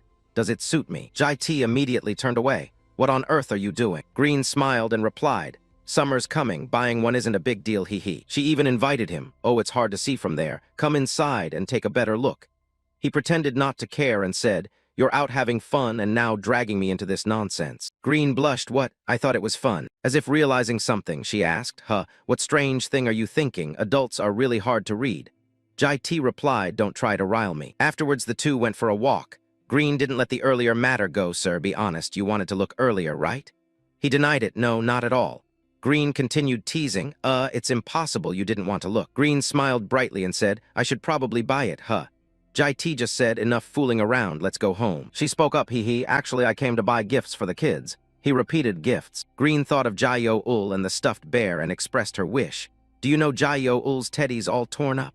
So I'm planning to buy it a new one, and while I'm at it, get presents for the others." Jai T asked further, "What do the others want?"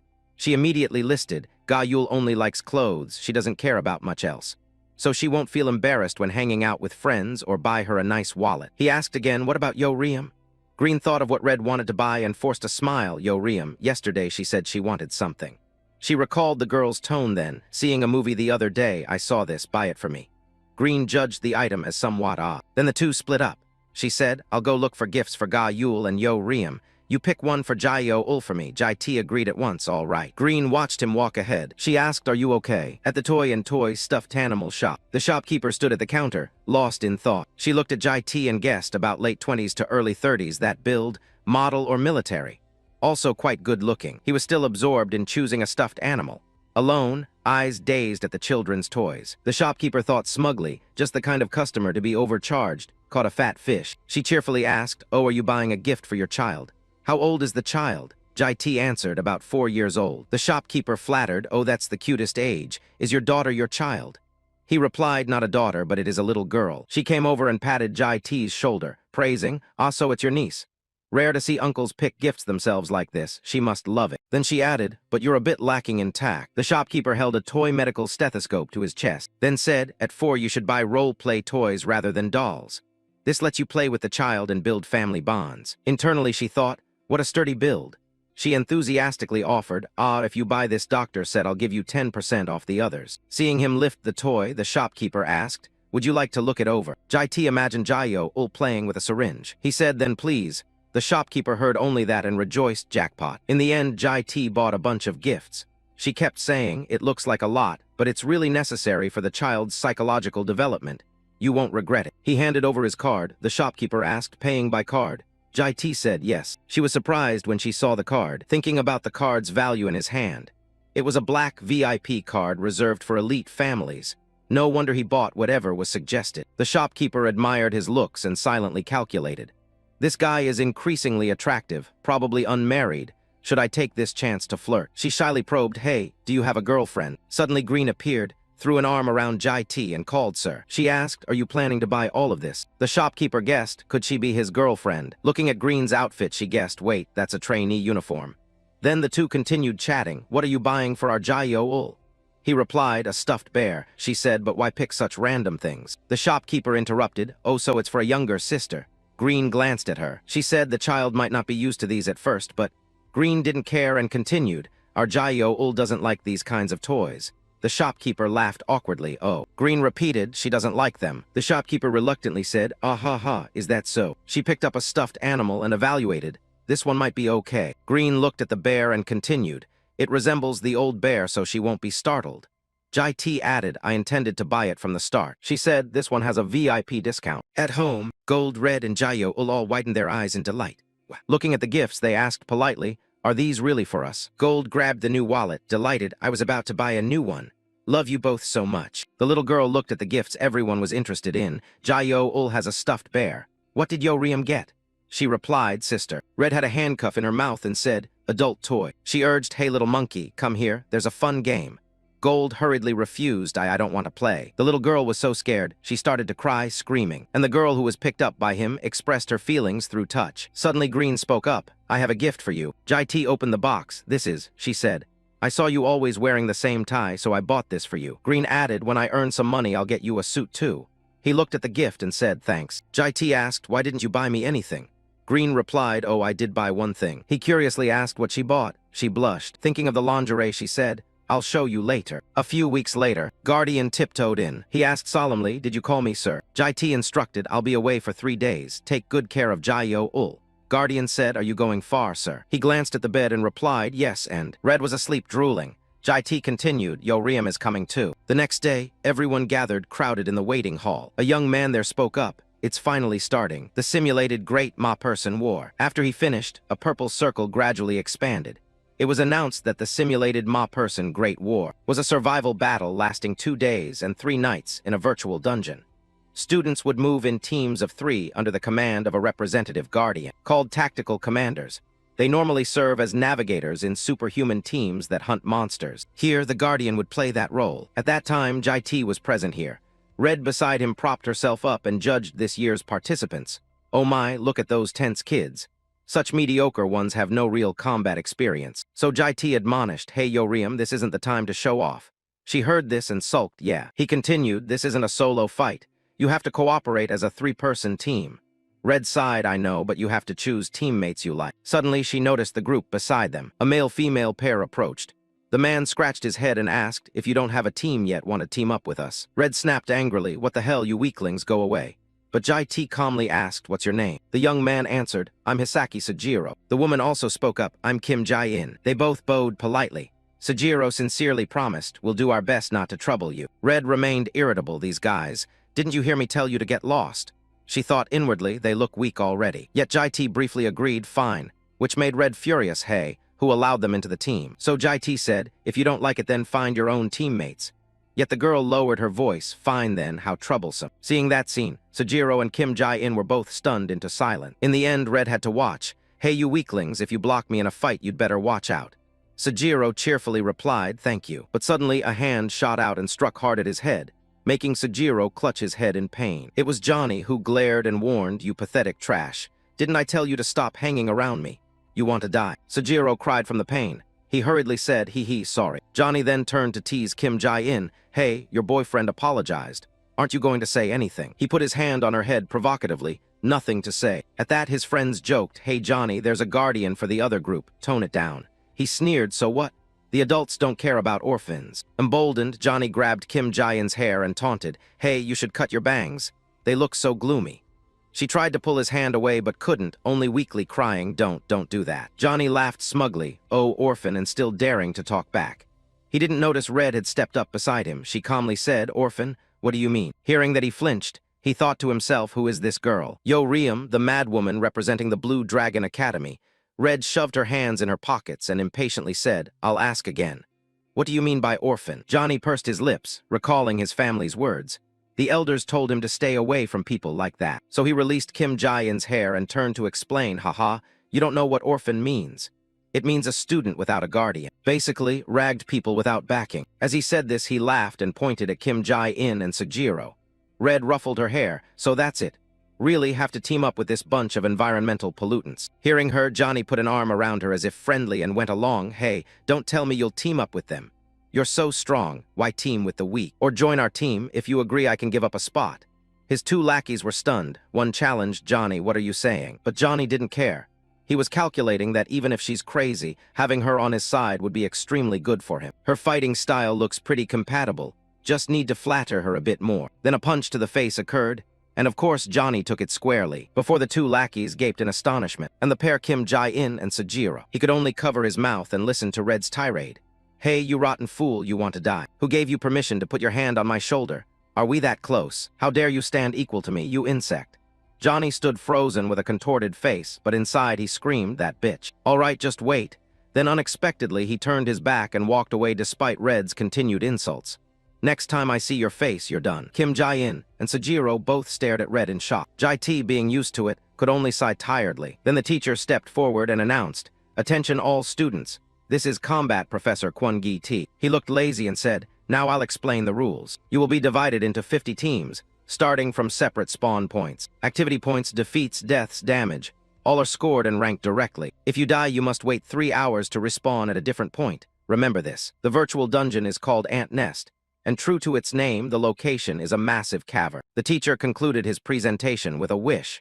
"Good luck, everyone," dismissed, and one by one they stepped into the virtual matrix. Jae-T's team entered as well. Red laughed, "Huh, not bad, quite impressive." "Great, then let's kick things off with a slaughter." But Kim Jae-in hurriedly stopped her and asked, "Wait, how do you know where the other teams are to fight them?" Red blinked, said, "Huh, run around and you'll run into them." Kim Jae-in explained, "Sorry, but we're not as fast or agile as you. If you rush off alone, we could be ambushed from behind."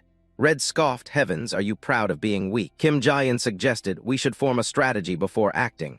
Red sneered, "Strategy? Just let me fight and you lot cover me from behind." Kim Jae-in now scolded seriously, "This is a team match, not a solo. Don't act recklessly." Red glared and snapped, "I took pity on you and let you join the team. Now you're trying to boss me around." Sejiro between them anxiously intervened. "Hey, everyone calm down." Jae-T then spoke up, "Do you have any specific targets?" Kim Jae-in was taken aback by the sudden question.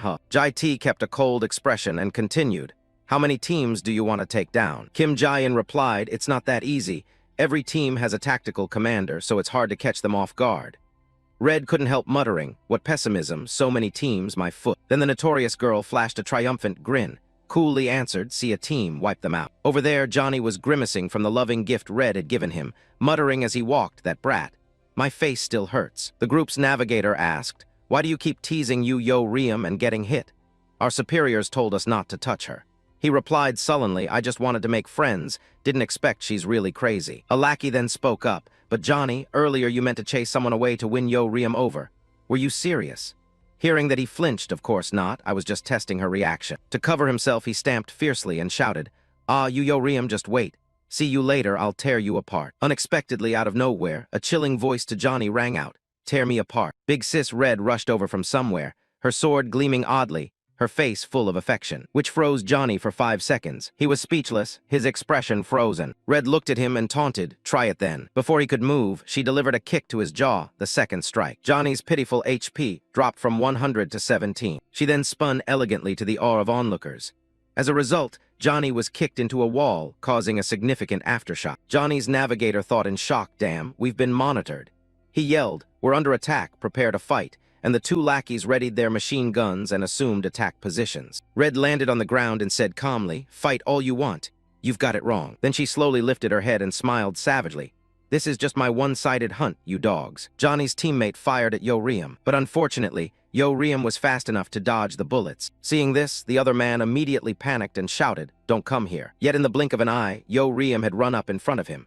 Without hesitation, she swung her sword down, causing him to bleed out. As soon as she finished, Yo Riem realized something. Another man was charging at her. She didn't hesitate either. She didn't dodge, but raised her sword to parry. This move startled the attacker. But inwardly he cursed, "You idiot." She didn't dodge and instead blocked the counterattack head-on. His position was higher, so he thought victory was certain. And his weapon was noticeably heavier, so he believed that no matter how strong Yo Riem was, there was no reason he should be at a disadvantage. But life wasn't as he imagined.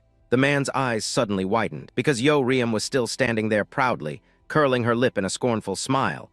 "You think you can beat me in a strength contest?" No sooner had she finished speaking than she slashed, draining his HP down to 0. After eliminating them, Yo Riem was quite displeased. She muttered in annoyance, "What the hell is that? This guy wasn't even enough to get me warmed up. Is that it?" At that moment, Hisaki shouted a warning, "Yo Riem, there's still one over there." Upon hearing that, Yo Riem frowned in puzzlement. Another one. Then she glanced over and saw Johnny struggling to get up from the ground. The kick from earlier hadn't finished him. He still had 17 HP left. Seeing Yo Riem notice him, he hurriedly begged, "Can you not hit my face anymore?" Unfortunately, Yo Riem had never listened to anyone. She kicked him in the face, reducing his HP neatly to 0. Johnny's guardian, seeing this, exclaimed, "He's done for." Hisaki hurried over to praise, "Unreal. You single-handedly beat them all." Kim Jae-in quietly admired inwardly. She hadn't expected Yo Riem to be that strong.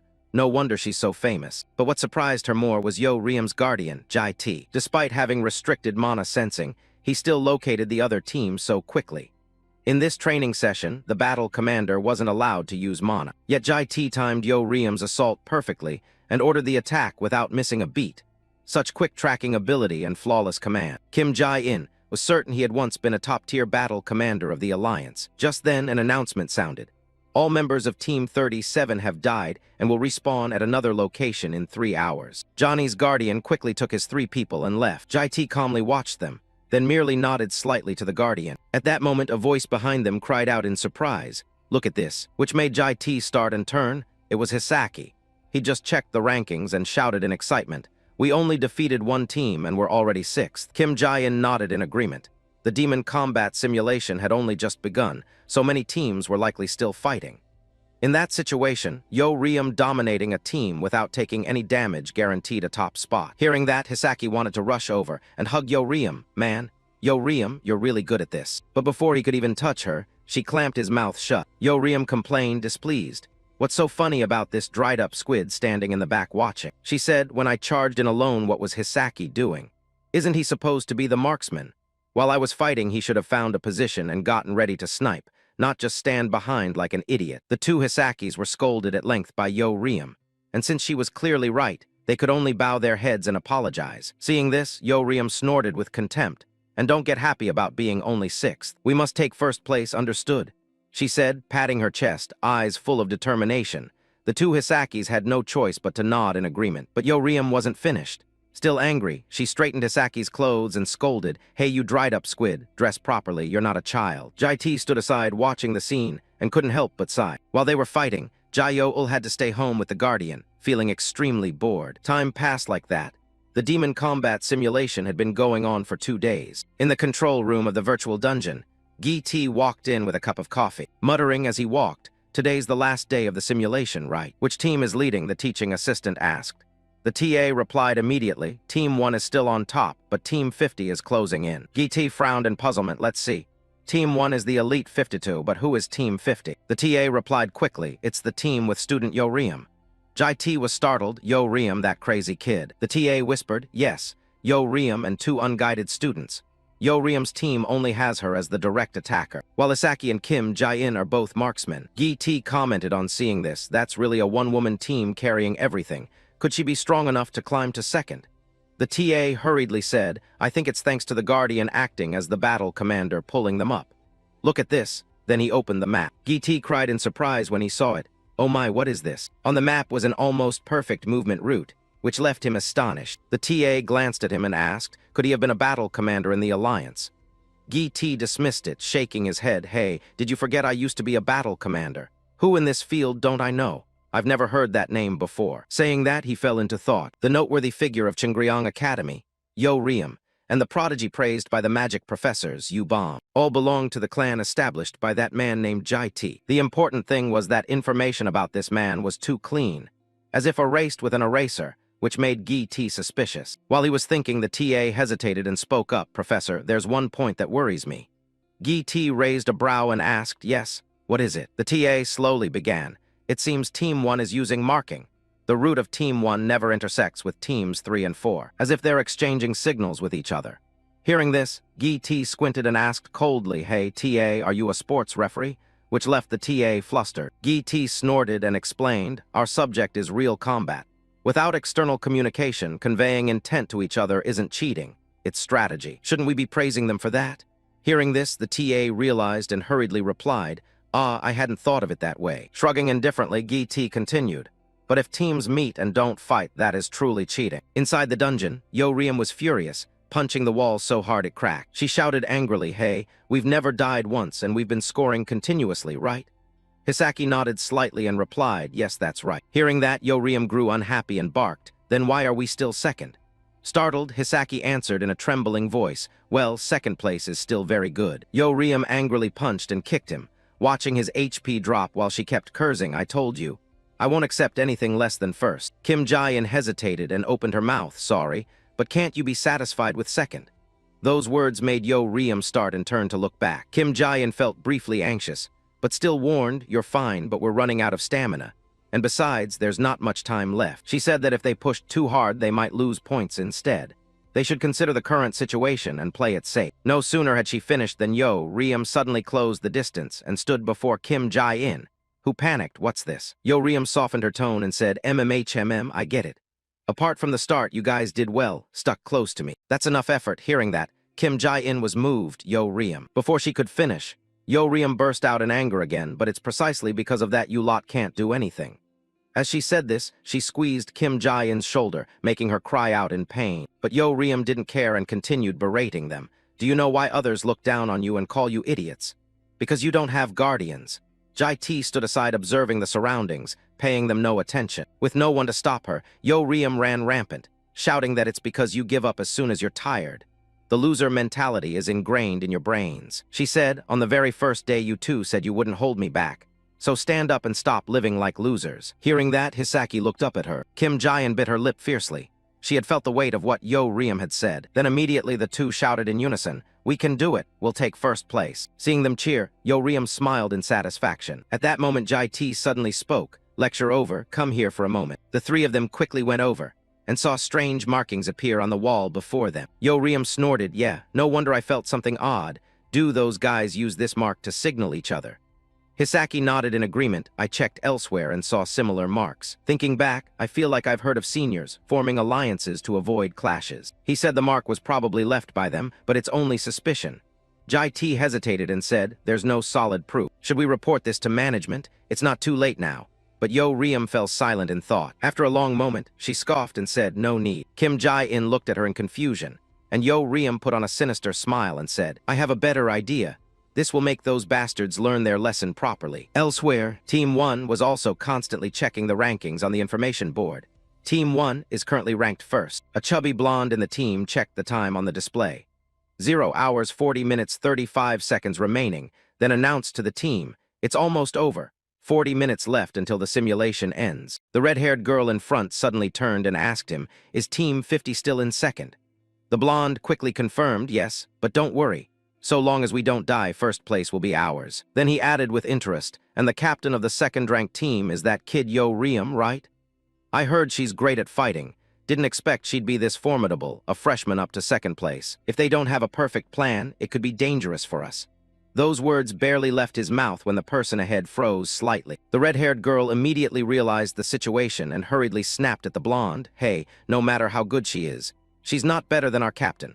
Watch your mouth, you pig. He's from the renowned Yang swordsmanship clan. Team 1's captain is of that distinguished Yang swordsmanship lineage, Yang Mayan-go. The blonde knew he'd misspoken and forced a conciliatory laugh. Mayan-go. I'm sorry, I slipped up. Yang Mayan-go calmly warned, don't let your guard down, the exam isn't over yet. Though outwardly calm, he was filled with determination inwardly.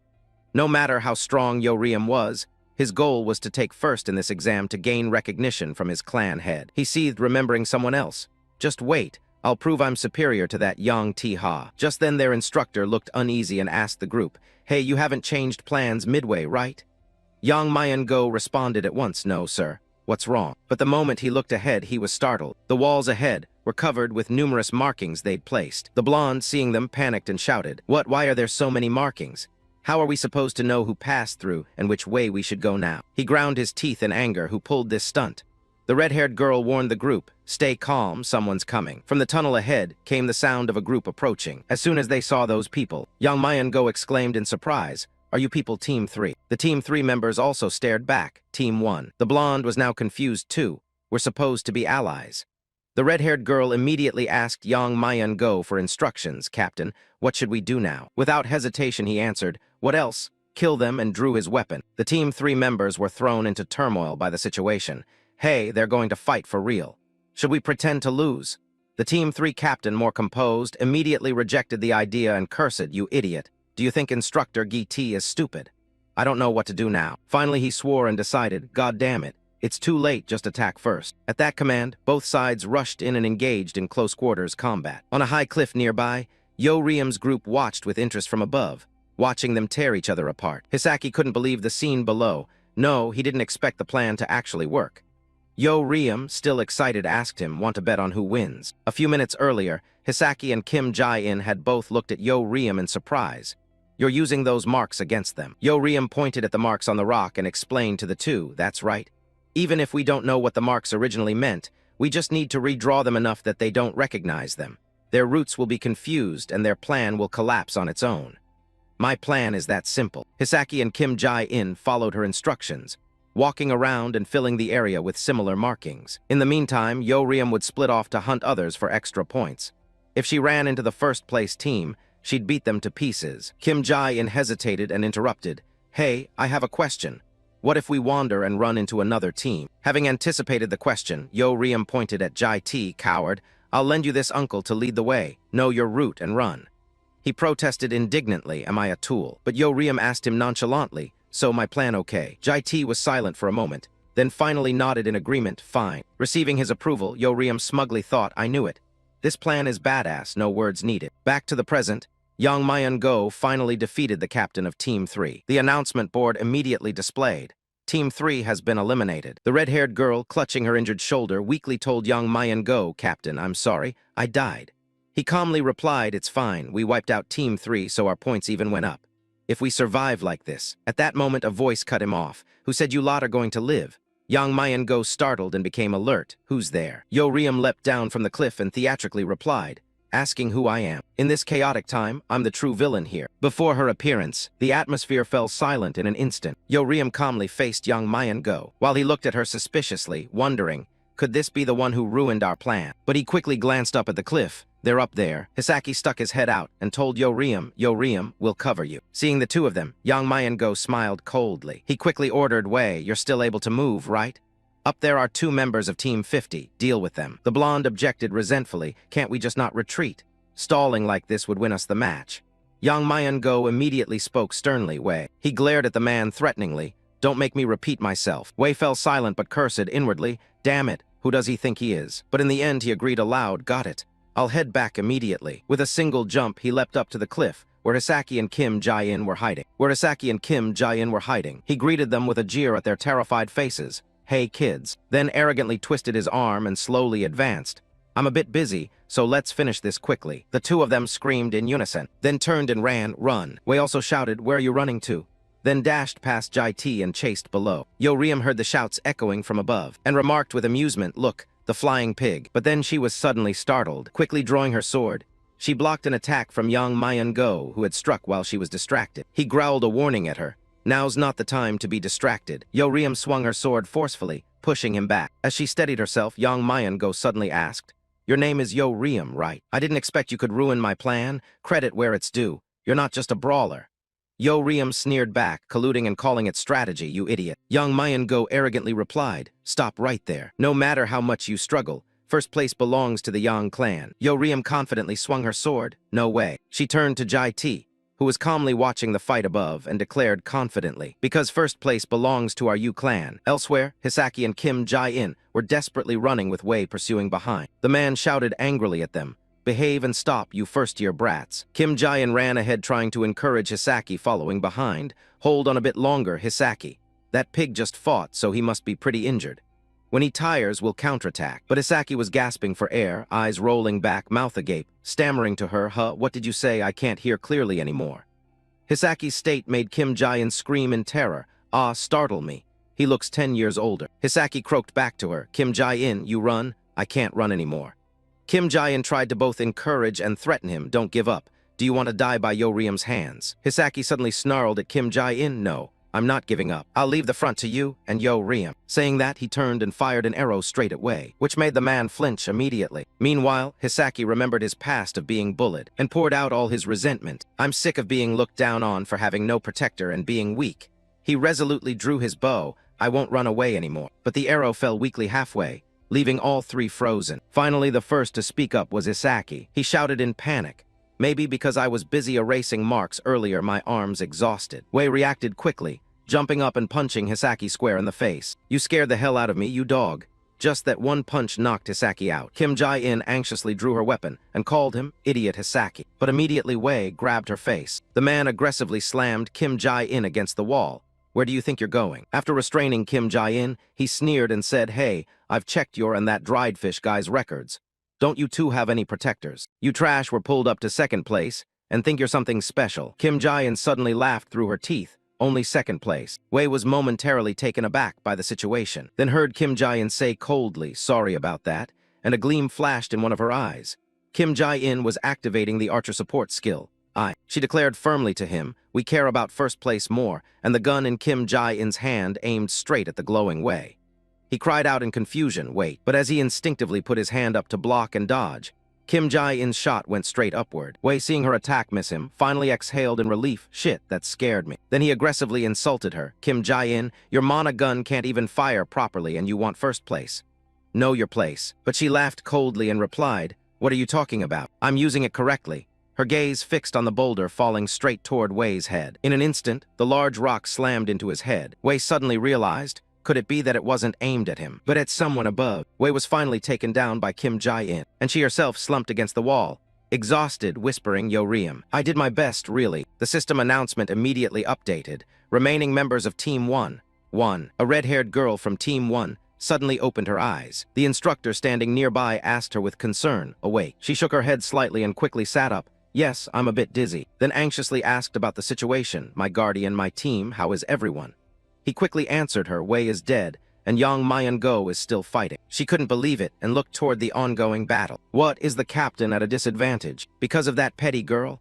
Yang Mayan-go was now slumped beneath a cliff, while Yo Riem still stood calmly before him, thinking her punches were impressive. Turns out that's all there is. How disappointing. She kept taunting, "Don't use the excuse that you were exhausted from fighting other teams. I smashed a few teams before meeting you."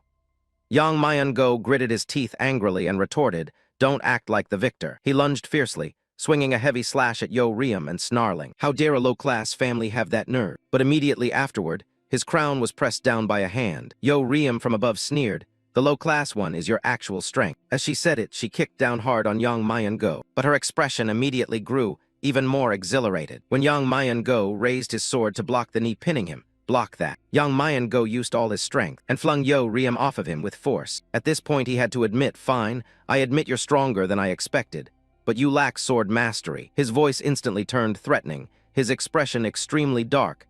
"Now I'll show you the gap in rank." Yo Riem remained highly excited and responded with slight disdain, "You got beaten to a pulp and still acting tough." But then she suddenly froze, because Yang Mayan-go had crouched into a guard, and blade energy around him seemed to form into a roaring azure dragon. It was the Yang clan's sword technique, first form, Dragon Ascension. The guardian standing outside couldn't help but ask in surprise, "Yang Mayan-go, when did she learn the secret techniques of the Yang clan?" Jai-Ti remained to the side, calmly watching the match. Meanwhile, Yo Riem stood close to Mayan-go, alert and thinking to herself, "The wind feels like it's become a blade.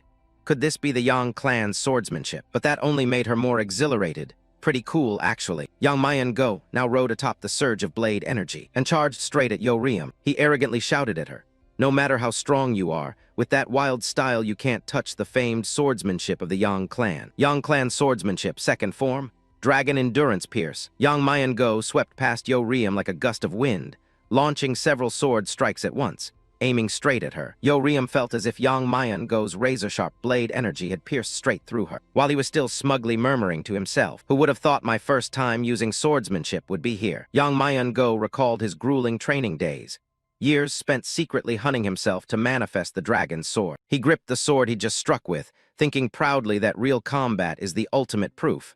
"Now the elders in the clan can acknowledge me. I'm far superior to that young Tiha guy." But at that moment, he realized only the lower half of his sword remained in his hand. Yang Mayan-go panicked and wondered, "Where's my sword?" At that instant, a cold voice answered him, "It's here." Along with Yo Riem's silhouette appearing behind him like death, she casually taunted him, "Hey, you boasted so much about your famed family swordsmanship that I figured I'd give it some thought too." Yang Mayan-go spun to look, utterly stunned that that brat had his sword. The blade of Yang Mayan-go was clenched in Yo Riem's mouth. She sneered at him, "Famed swordsmanship without a sword is just low class, isn't it?" Then mimicking Yang Mayan-go, she loudly proclaimed, "You clan swordsmanship, form 999. Baseball bat strike." Yang Mayan-go was struck and sent flying by a blow, yet he couldn't help shouting curses. "Damn, this isn't swordsmanship." Yang Mayan-go was knocked unconscious by Yo Riem, but she herself was also breathing heavily, staggering but still smiling triumphantly. "First place got first place," she said, then collapsed backward. Jai-Ti, who appeared without her noticing, reached out and caught her, and calmly asked how Yo Riem felt after the victory. Yo Riem cheerfully replied, "You're exhausting as hell. I'm going to heal properly like you Ga Yul. At that moment, the system announced the final rankings for the demonic combat training exercise as follows. Team Yo Riem No 50, rank 1. Jai T kindly told Yo Riem, I heard it snowing outside. His words made her frown in annoyance. Really? Then the wounds will sting. Cut to outside, where snow was now falling on the streets. Looking out from inside, Ga Yul remarked, do you know why it's snowing in such a warm spring? Because it's Jai Yo Ul. They say when the Lamb clan's mood turns sorrowful, white snow falls around them. In other words, little Jai Yo Ul is feeling lonely. Then she turned and said, so as the clan's guardian, you tasked with tidying up must melt Jai Yo Ul's heart. The guardian stammered in response. I understand, miss. But with that appearance, will it really melt Miss Jai Yo Ul's heart? Look at him all princess-like. Ga Yul replied amusedly, of course. These days, every child loves this character. She confidently commanded, then let's deploy now to melt Jai Yo Ul's heart. The guardian nodded in agreement. Little Jai Yo Ul was now sitting in the living room playing. She sat drawing alone, feeling extremely bored. Then from behind, the guardian approached Miss Jai Yo Ul. You seem very bored. Would you like to play princess with me? He put on a cute face, but it didn't look cute at all. Seeing him like that made Jai Yo Ul angry. She clenched her fist so hard the colored pencil in her hand snapped in two. Seeing this, the guardian wondered, Miss Jai Yo Ul, why are you like this? Yubam stepped forward from behind and asked, what is this, what's that? The guardian explained, that. I thought if I dressed up as a cartoon character, Miss Jai Yo Ul would be pleased, so I tried it. Seeing Yubam appear, Ga Yul gasped. Oh no, she discovered it. Yubam, now exasperated, sighed and replied, this appearance only makes Jai Yo Ul more frightened. Go wash your face quickly. Then he turned to Ga Yul to explain, but Miss Ga Yul said you'd definitely like it. Ga Yul immediately denied it. I never said that. Shortly after, the guardian went into the bathroom to remove the makeup and returned to his normal appearance. From outside, at this moment the door opened. Jai T and Yo Riem had returned. She angrily rubbed her head. What the hell? Why is it snowing in May? The two returned and Ga Yul excitedly came to greet them.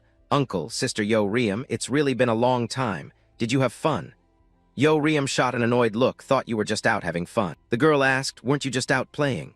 Yo Riem now flashed a triumphant smile, holding a snowball in her hand, and replied, yeah, exactly.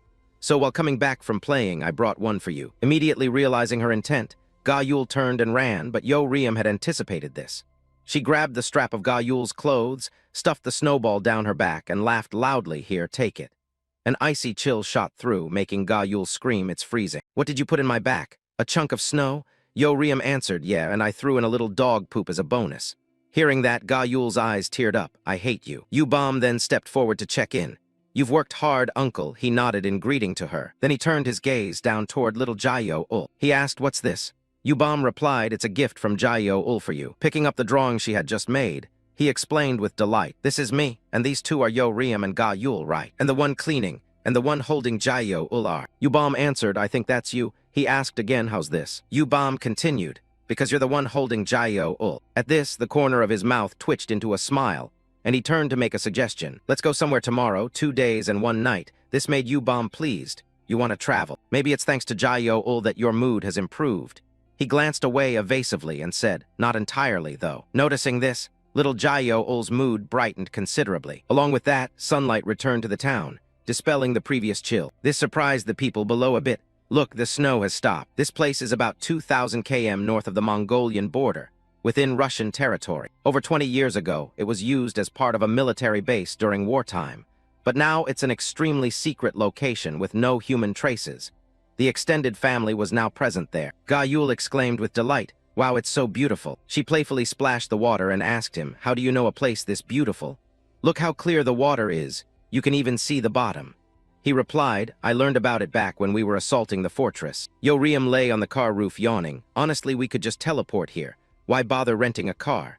Yubam smiled and said, sometimes it's nice to drive around like this. Seeing him turn to leave, she asked, Uncle, where are you going?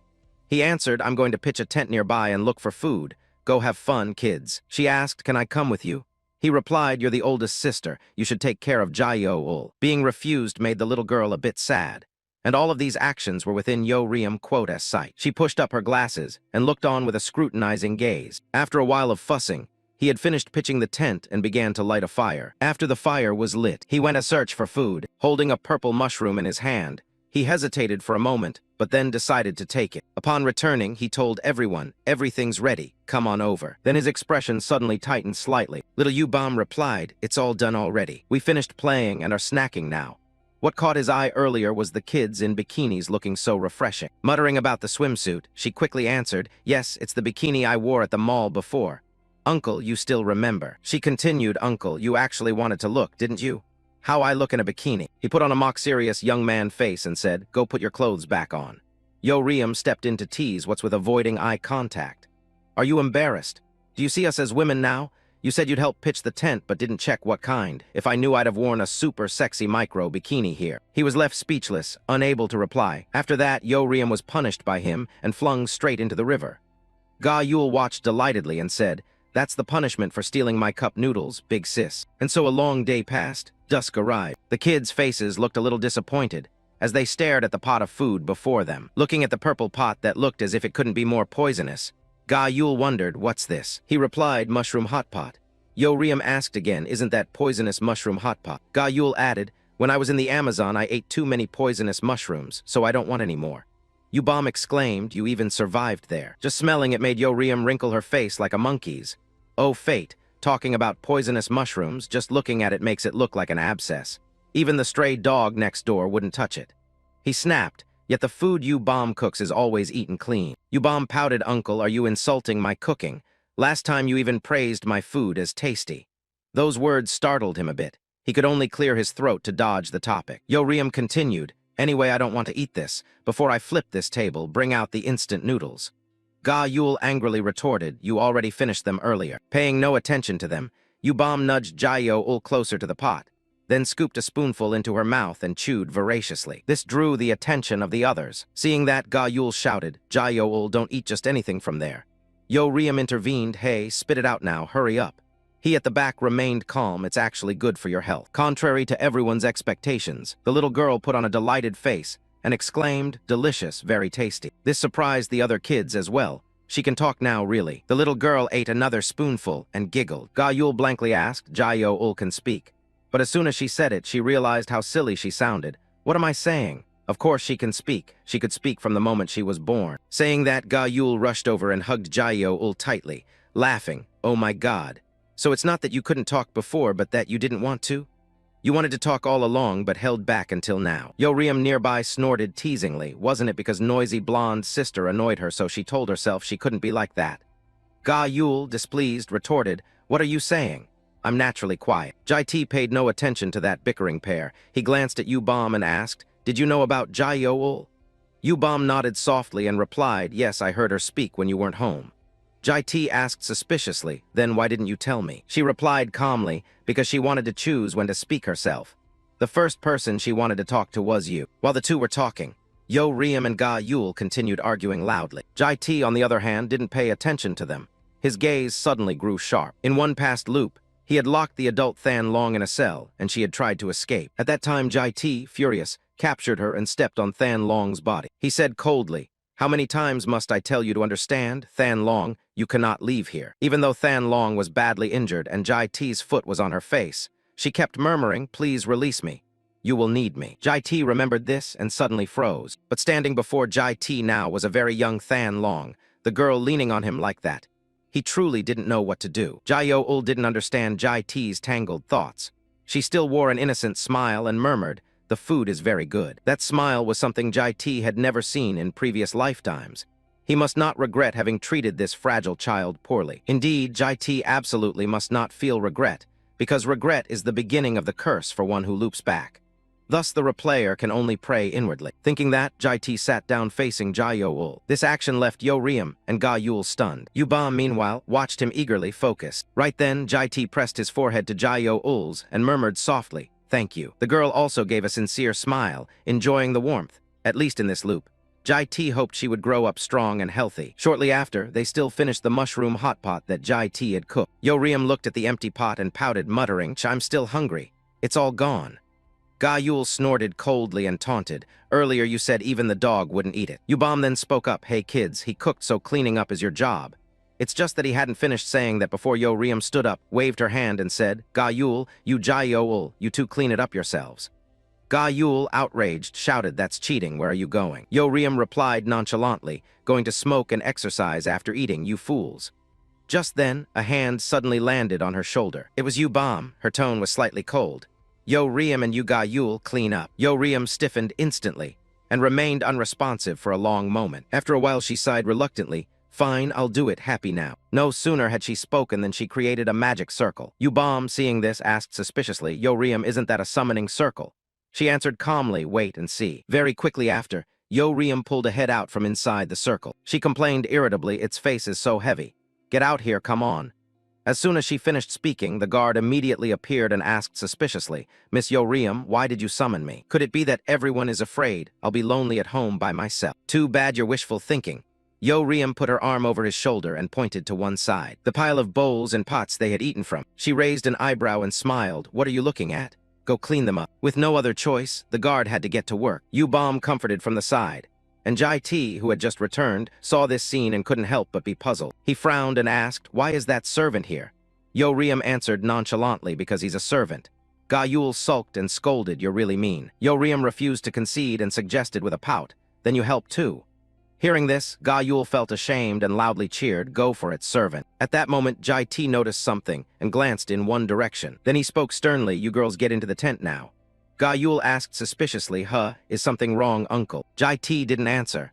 He stared toward the forest where a figure was slowly emerging. Jai T watched the person with extreme caution. The newcomer was a middle-aged man wearing a wide-brimmed hat. Yo Riem and Ga Yul were immediately stunned, whispering in confusion, "A hiker. Who is this middle-aged man?" The middle-aged man warmly took Jai T's hand and asked if his family was on a picnic. Jai T replied curtly, "We're traveling. What about you?" The man explained enthusiastically, "We're out for a trip too." "This is my beautiful wife and my precious son," he said, pointing behind him to a pregnant woman. The man continued, "I didn't expect anyone beyond my friends to know this place. It's so remote. By the way, haven't you picked mushrooms around here before?" Hearing that, Jai T frowned and asked, "Do you mean Abaddon mushrooms? I ate them all." This statement made the man startle in shock, but he quickly laughed awkwardly and said, "Ah, is that so? Actually, those mushrooms are ones I planted. Since few people come here, I didn't expect anyone to eat them." Jai T felt guilty and said, "Sorry about that." The man shook his head and said, "Haha, it's fine. It's my fault for not putting up a sign." While they were talking, Yo Riem came up beside Jai T and asked quietly, "Who is he? He looks really strong." Jai T shook his head slightly and replied, "I don't know." But in truth, he did know who the man was. He just hadn't expected to meet him here. That middle-aged man was ranked 9th in the superhuman world. The reborn mage Myung Yang Ha, one of the few nature-type superhumans regarded as a national-level tactical weapon. Jai T had fought alongside Yang Ha before, and had also opposed him in previous loops. He couldn't remember everything, only that Yang Ha was always worried about his pregnant wife's illness. Perhaps those mushroom beds were cultivated for her. Thinking that, Jai T reached into the shallowest part of the chasm. Then he took something out and threw it toward Yang Ha. Myung Yang Ha looked baffled at the object in his hand and asked suspiciously, "What is this?" Jai T replied indifferently, "It's a substitute for mushrooms. It's very nutritious, too." Hearing that, Yang Ha bowed 90 degrees and said, "My goodness, you don't have to be so polite. I'll accept it. Thank you very much." "Child, say thank you to uncle. This is even rarer than Abaddon mushrooms. Consider the debt paid, okay?" But as he was about to leave, a voice called from behind, "Hey kid, since we've met like this, do you have time?" Seeing him pause, Yang Ha continued with a smile, "If you go a little further, there's a spot with a beautiful fissure. The view there is truly amazing.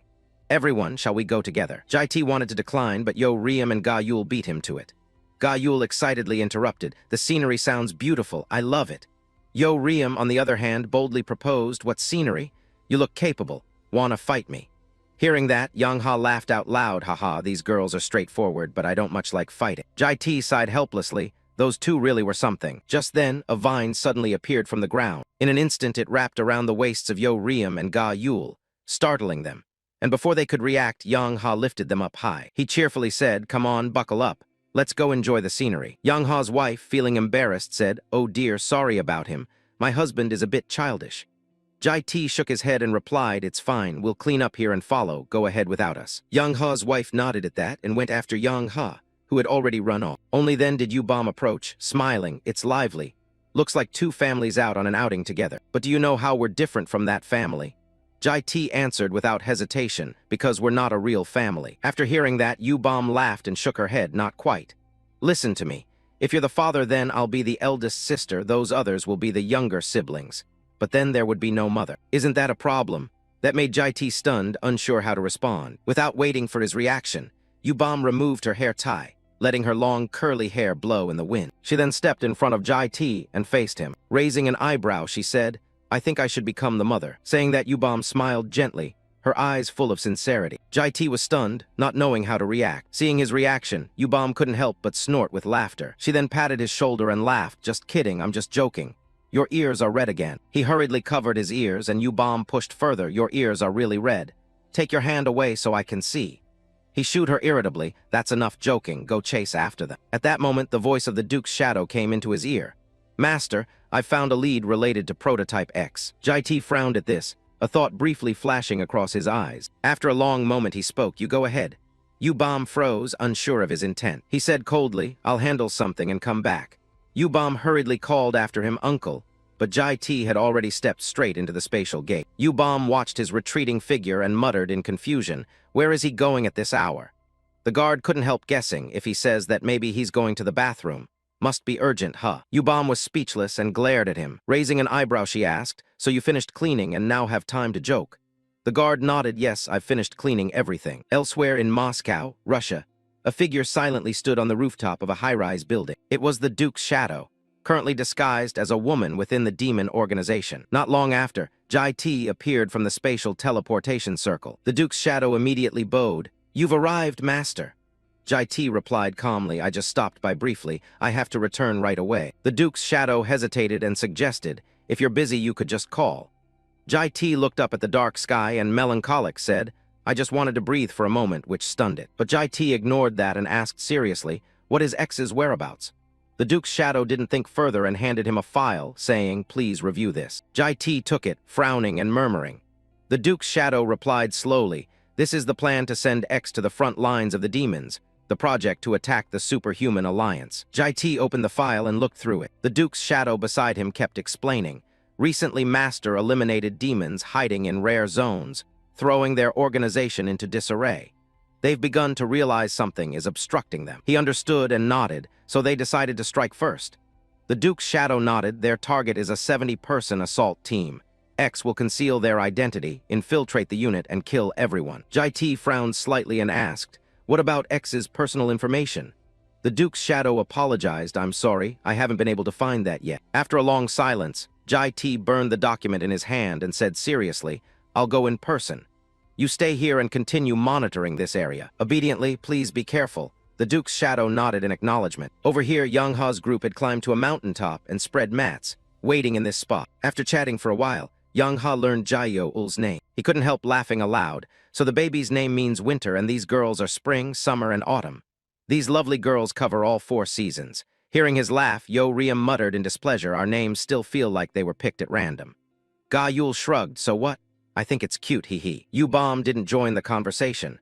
At this moment, she had realized something. Glancing back, she saw that Jai-T had returned. She called out happily, "Why are you late? You said you'd only be gone a moment." Jai-T replied indifferently, "I ran into an acquaintance." Yubom asked suspiciously, "Who did you meet?" Yo-Riem then poked her head out to tease. Who could it be at this hour? Must be a secret lover. Yubom was annoyed by that remark and glared at her. Yo-Riem could only change the subject and shouted to Yang Ha, "When will the view appear?" "It's almost dawn." Yang Ha hurriedly answered, "Ah, it's about to start. Everyone look up at the sky." At his suggestion, everyone looked up and saw a crack in the black night. Ga-Yul exclaimed in surprise, "Oh, there's a fissure in the sky." Immediately after, her eyes widened in astonishment. Inside the crack was another sky, full of colors and countless tiny, flattering stars. Seeing everyone's delight, Yang Ha laughed excitedly. "Ha ha, how do you like it, kids?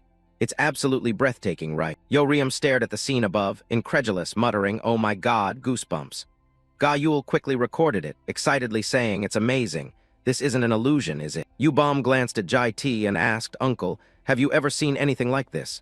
Jai-T shook his head slightly and replied, "I'm not sure either." Then he fell silent, his eyes fixed intently on that star-filled sky. At that moment, a vague vision suddenly flashed through Yubom's eyes. She pursed her lips and murmured, "Uncle, could it be that you?" Before she could finish, Ga-Yul's startled shout cut her off. "Wow, a shooting star!" Just as she said, a meteor streaked across the sky. Yu-Bom, however, paid no attention to it and continued staring at Jai-T. Ga-Yul and Yo-Riem watched with great delight. Yang Ha's family was no different. Such a beautiful sight was perfect to admire with family. At the same time, Yang Ha's son suddenly glanced over toward Jai-Yo-ul in Jai-T's arms. His cheeks flushed in an instant, but Jai-Yo-ul didn't notice. She was intently watching the meteor, her big round eyes sparkling like water, clearly very happy. This overwhelmingly beautiful scene had been claimed by them today. The chance encounter was full of romance. After an impressive night, a new day began. Everyone had risen and was preparing to part ways. Yang Ha took Jai-T's hand and laughed. Ha ha, although it was short, I really enjoyed it. Jai-T nodded in agreement. Thanks to you, we had our eyes open. Yang Ha suddenly winked and whispered, that place is beautiful. I proposed to my wife there. His wife behind him muttered irritably, I heard that, you know, why say such things here? Jai-T hesitated for a long moment before saying, romantic indeed. Those words stunned Yang Ha. Seeing his reaction, Jai-T asked somewhat nervously, what's the matter?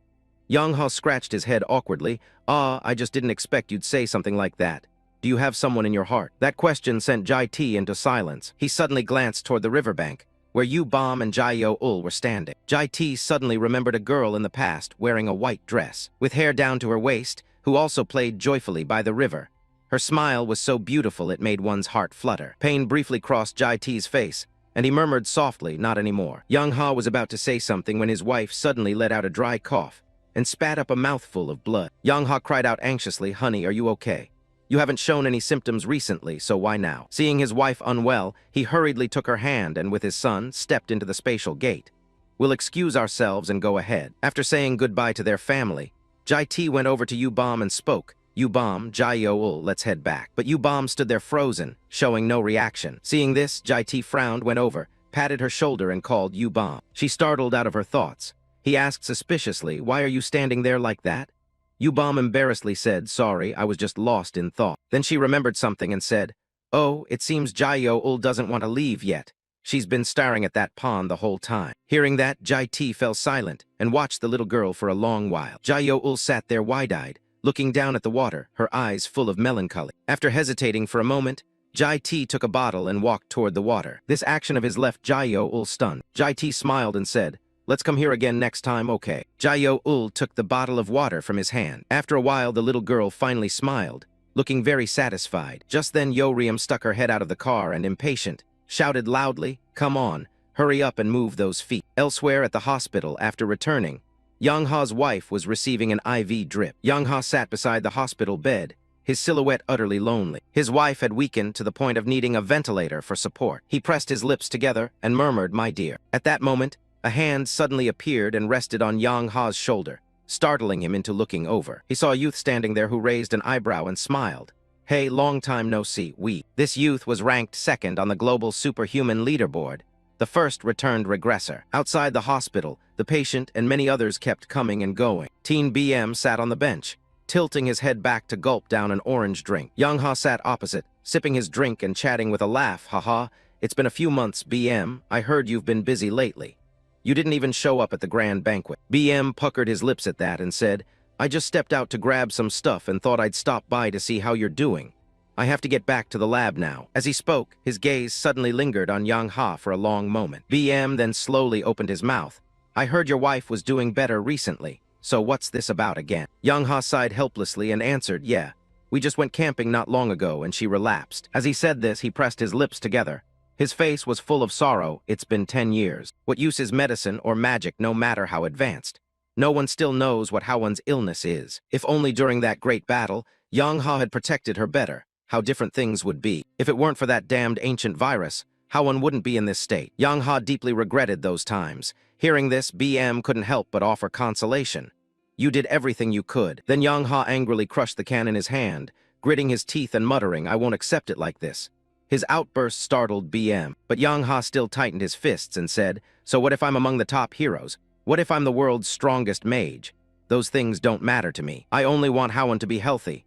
And as he said this, he couldn't help but break into tears. BM saw this and leaned in to take a look. Making Yang Ha choke back his tears, he asked confusedly, what are you doing? BM replied casually with a smile, you rarely cry, so I have to savor the sight. Normally Yang Ha laughs uproariously like an orc, and now he's crying hoo-hoo, Strange things do happen. Thinking back, the first time he saw him cry was when his son was born. BM said, raising an eyebrow and teasing, "Your face was impossible to look at then."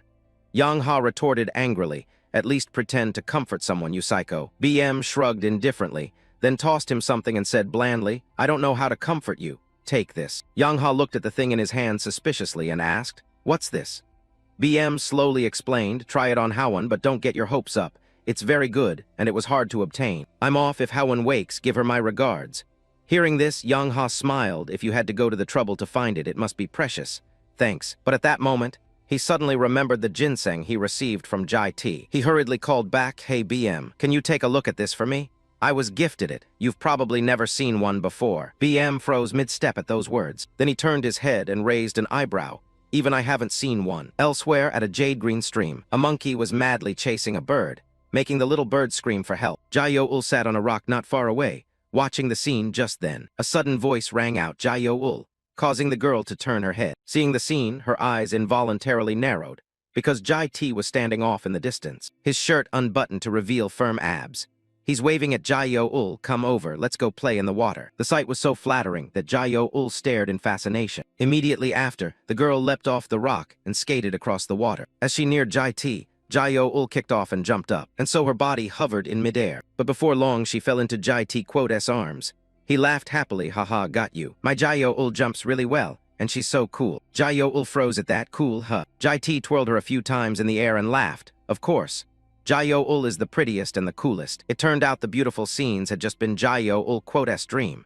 Everyone was snug in bed. At that moment, the bedroom door suddenly opened. Jai T poked his head in from outside and saw Jai-Yo-Ul asleep. He closed the door and left. It was very late. The moon had reached its peak. The servant was also fast asleep. Yo-Riem was the same. She had long been sleeping soundly in the big bed. Jai T quietly stepped outside, but at that moment he suddenly paused. Yu-Bom, unbeknownst to him, was standing behind Jai T. He frowned and asked, "What are you doing?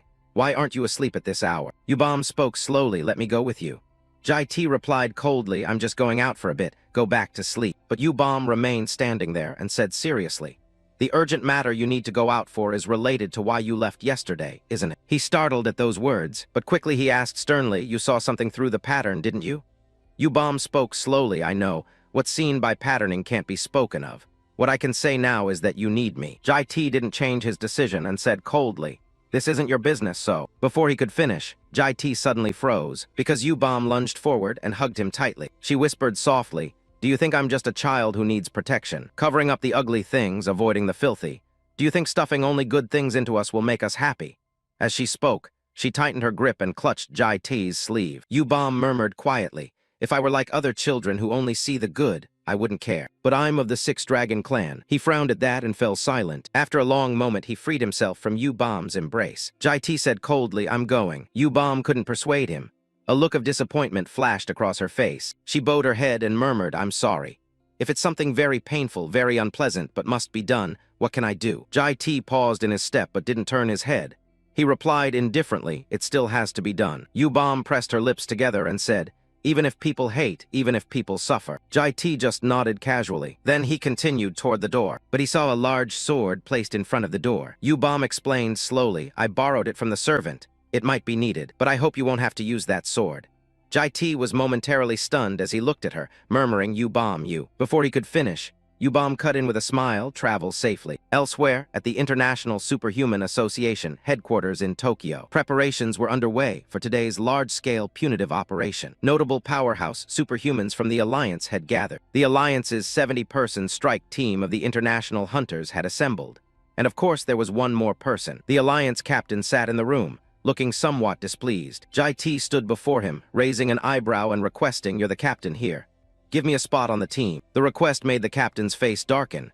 He ground his teeth and muttered, "What?" The Alliance's 70-person strike team had fully assembled. The target of this raid was the giant boss appearing in the S-rank dungeon, the Hethya, the Kraken. The high level of danger for this raid was evident. Therefore, the Alliance only assembled superhumans from the top 0.5% and above. To put it simply, this power equates to the military firepower of a developing nation, and their summoned captain was an officer of the International Superhuman Association, a world-class rank 90 powerhouse, Shireishi Ryunosuke. He asked, "Are you Japanese?" Jai T replied, "I live nearby." He continued, in other words, "You want a spot on this 70-man raid team, And you want to vet all the members' files too?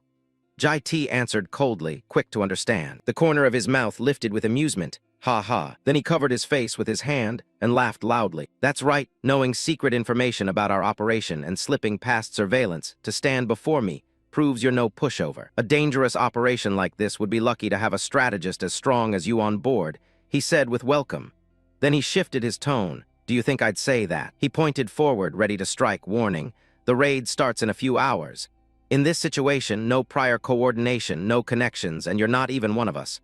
What reason would I have to trust you? He ground his teeth in anger. Do you take this alliance for a joke? Jai T remained calm and replied, I thought we could talk it out. He pointed to the door and shouted, now get him locked in the cell. If he resists, I'll treat him as an enemy of the alliance and kill him without mercy. Faced with these threats, his gaze showed no fear. This irritated Shureishi somewhat. He immediately fired a beam of energy toward him, but the attack was easily avoided by him with a lean of his body. Seeing that, he slumped back into his chair. He kicked the table in front of him violently, sending it flying toward him. Without hesitation, he thrust both hands forward. He unleashed countless magic bullets, riddling the table with holes. In an instant, the table shattered into pieces, but that still didn't satisfy him. Ordinary attacks weren't enough, because all those attacks had been dispelled by him with extreme ease. His face darkened. I didn't intend to use this. He reached out and touched the arm of the chair. Immediately, his body shot straight up into the air. Once airborne, he drew a bow and aimed it straight at his head. His voice turned cold. Please don't dodge.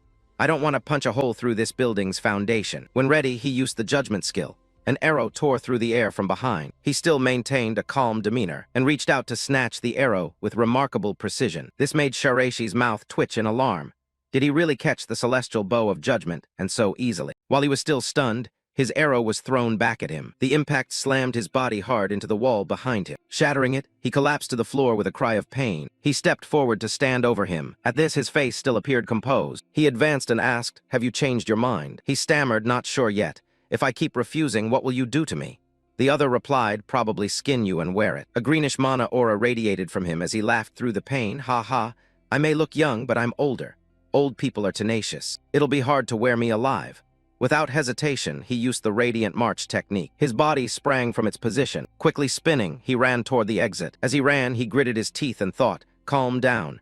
Escaping that monster is impossible anyway. The only escape now was the emergency teleport in the room next to the office. Go to headquarters to report and call the guards. Just as he broke through the wall and leapt into the adjacent room. Suddenly, his gaze went blank for a few seconds. At that moment, the teleport device had already been sabotaged by someone. His eyes widened in shock at the scene before him. An unsheathed sword was suddenly pressed to his throat. A deadly glint appeared on his face. He repeated, have you changed your mind? He spat curses in a terrified stammer. Damn it. After a few seconds' thought, he said, welcome to the strike team. Back in the office, he sat in the chair reviewing the files of the strike team members. Shureishi was now kneeling on the ground, his eyes showing fear. Who is that monster, really? Not a fiend? Could he be a regressor from another world like BM? No, if he were a regressor, the Alliance couldn't have known his information. And from the start, why did he want to join our operation? It's impossible to predict what he's plotting. After reviewing, he turned and questioned, is that all the information on the strike team? The man startled and replied, yes. Among the 70 people, one person's information is missing. He asked curiously, what's the matter? He explained the previous operator couldn't be contacted, so we hurriedly found a replacement. That's why the file has no name yet. But that person was sent directly by headquarters, so there's no need to worry. He then requested, let me meet that operator right now, is that possible? He immediately agreed, speaking through the comm bracelet. The operator is waiting there. Come to my office now, don't ask why, hurry. Suddenly a voice rang in his head. Master, could you speak for a moment? He replied, what's up? The voice continued, I've obtained information on Prototype X. He said if you found it, transfer the memory immediately. The voice stammered, sorry, it's like this. He was startled by those words. Is it someone I knew in my previous life? The voice answered, yes, that's correct. From outside, a pair of small feet stepped in. Glancing around, the person gasped, why is the office such a mess? Why is the captain kneeling there and injured too? Shureishi replied, no, it's nothing, I just fell. The newcomer continued, are you being scolded? He angrily snapped, that's not important, he wants to see you. This made her startled me. He stared at her, thinking inwardly, even if X is an acquaintance of mine, it doesn't matter. No matter who, they must die. But when she removed her mask, his eyes showed some surprise. She spoke, are you looking for me? I'm Ha-Seat Biol. He muttered to himself, Ha-Seat Biol, the ex-lover of the regressor. This moment was after Jai T began his second regression. 3 years had passed since the war with the fiends broke out at Severobaykalsk. Humanity had set up camp here to rest. On one side, people were busy building fires and cooking, and Jai T was also present. He was 32 at the time, in his second regression. While Jai T was enjoying the view, someone suddenly came up and patted his shoulder from behind. Jai T glanced back, then a finger touched his cheek. The newcomer was a girl who laughed cheerfully. "Ha ha, you fell for it again, Captain." Jai T looked down and asked suspiciously, "What's with that outfit?" The girl resembled Hasit Biol but looked younger. She smiled. "It's rare to get a break, so I tried a relaxed, resort-like look. How is it? Does it suit me?" Jai T said nothing but avoided her gaze. Hasit Biol teased, "You're blushing." Jai T shook his head, denying it. "No, not at all." Hasit Biol didn't think much and suddenly suggested, "Captain, do you want to go up that hill behind tonight?" Jai T frowned and asked, "The hill?" Hasit Biol nodded softly. "Yes, I have something I want to show you."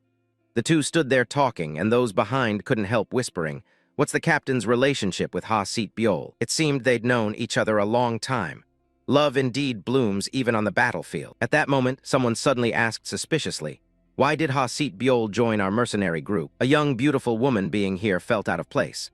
Unaware of the gossip, Jai T happily stood by the lakeshore playing.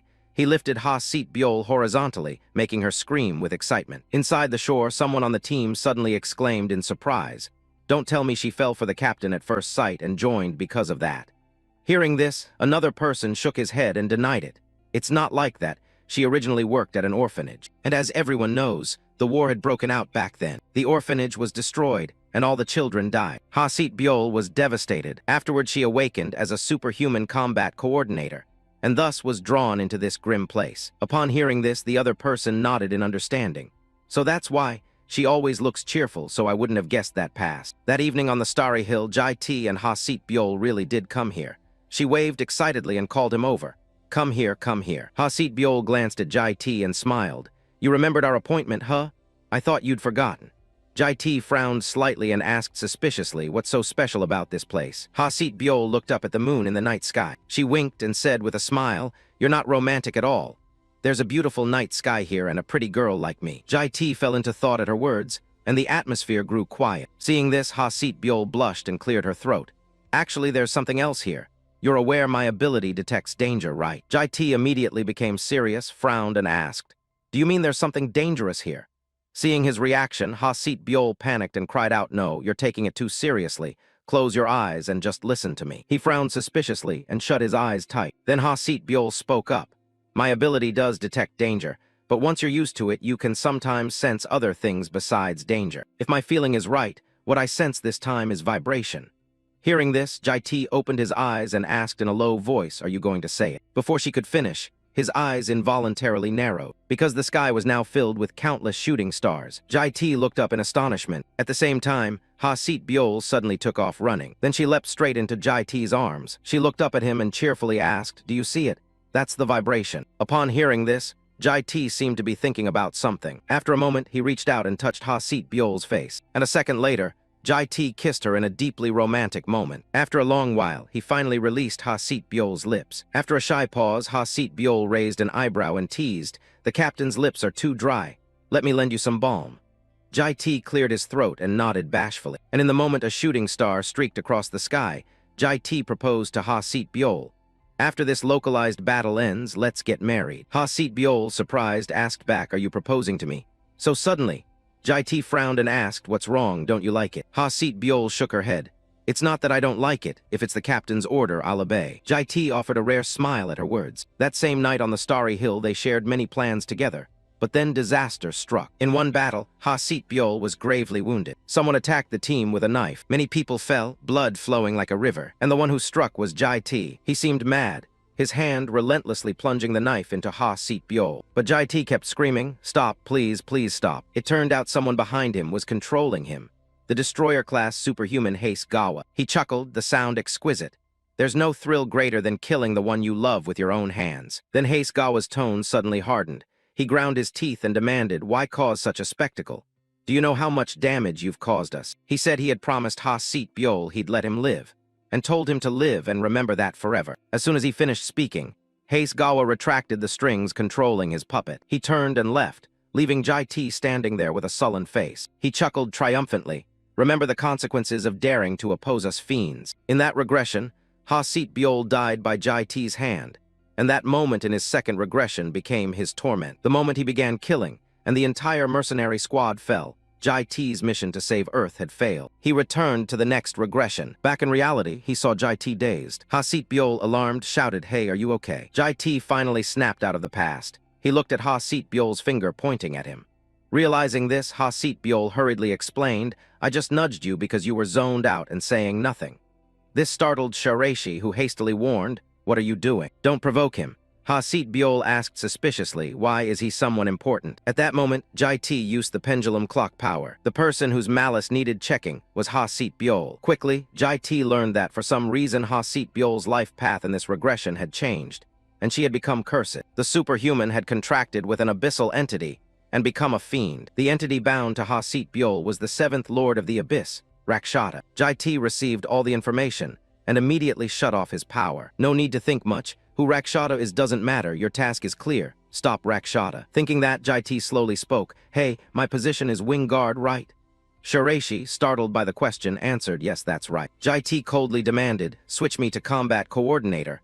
I will act with this woman." A few watches later, in the dungeon area at the Hethya Sea, the sea waves surged violently. After a moment, a spatial gate opened and people stepped out. Many others followed behind. This was the 70-person assault team of the Superhuman Alliance led by Shiraishi. Hasit Byol walked behind Shiraishi, squinting at Jai T. He strode ahead, his silhouette proud. He drew the large blade from his back. And so, the Kraken dungeon assault officially began. The Hethya Sea was surging now, signaling definite danger. Those participating in this battle used the downtime to check information.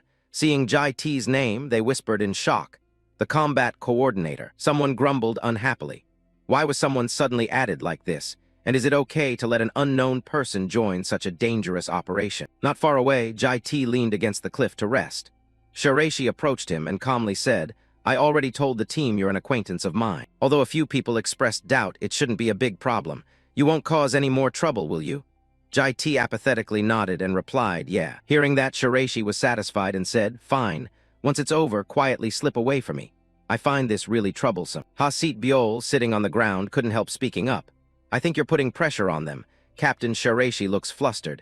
"You must be someone important, or maybe an alliance inspector." Jai T remained silent, while Hasit Byol, not noticing, laughed and said, "Then you must have a lot of experience with dangerous dungeons." "Actually, I'm very afraid of water.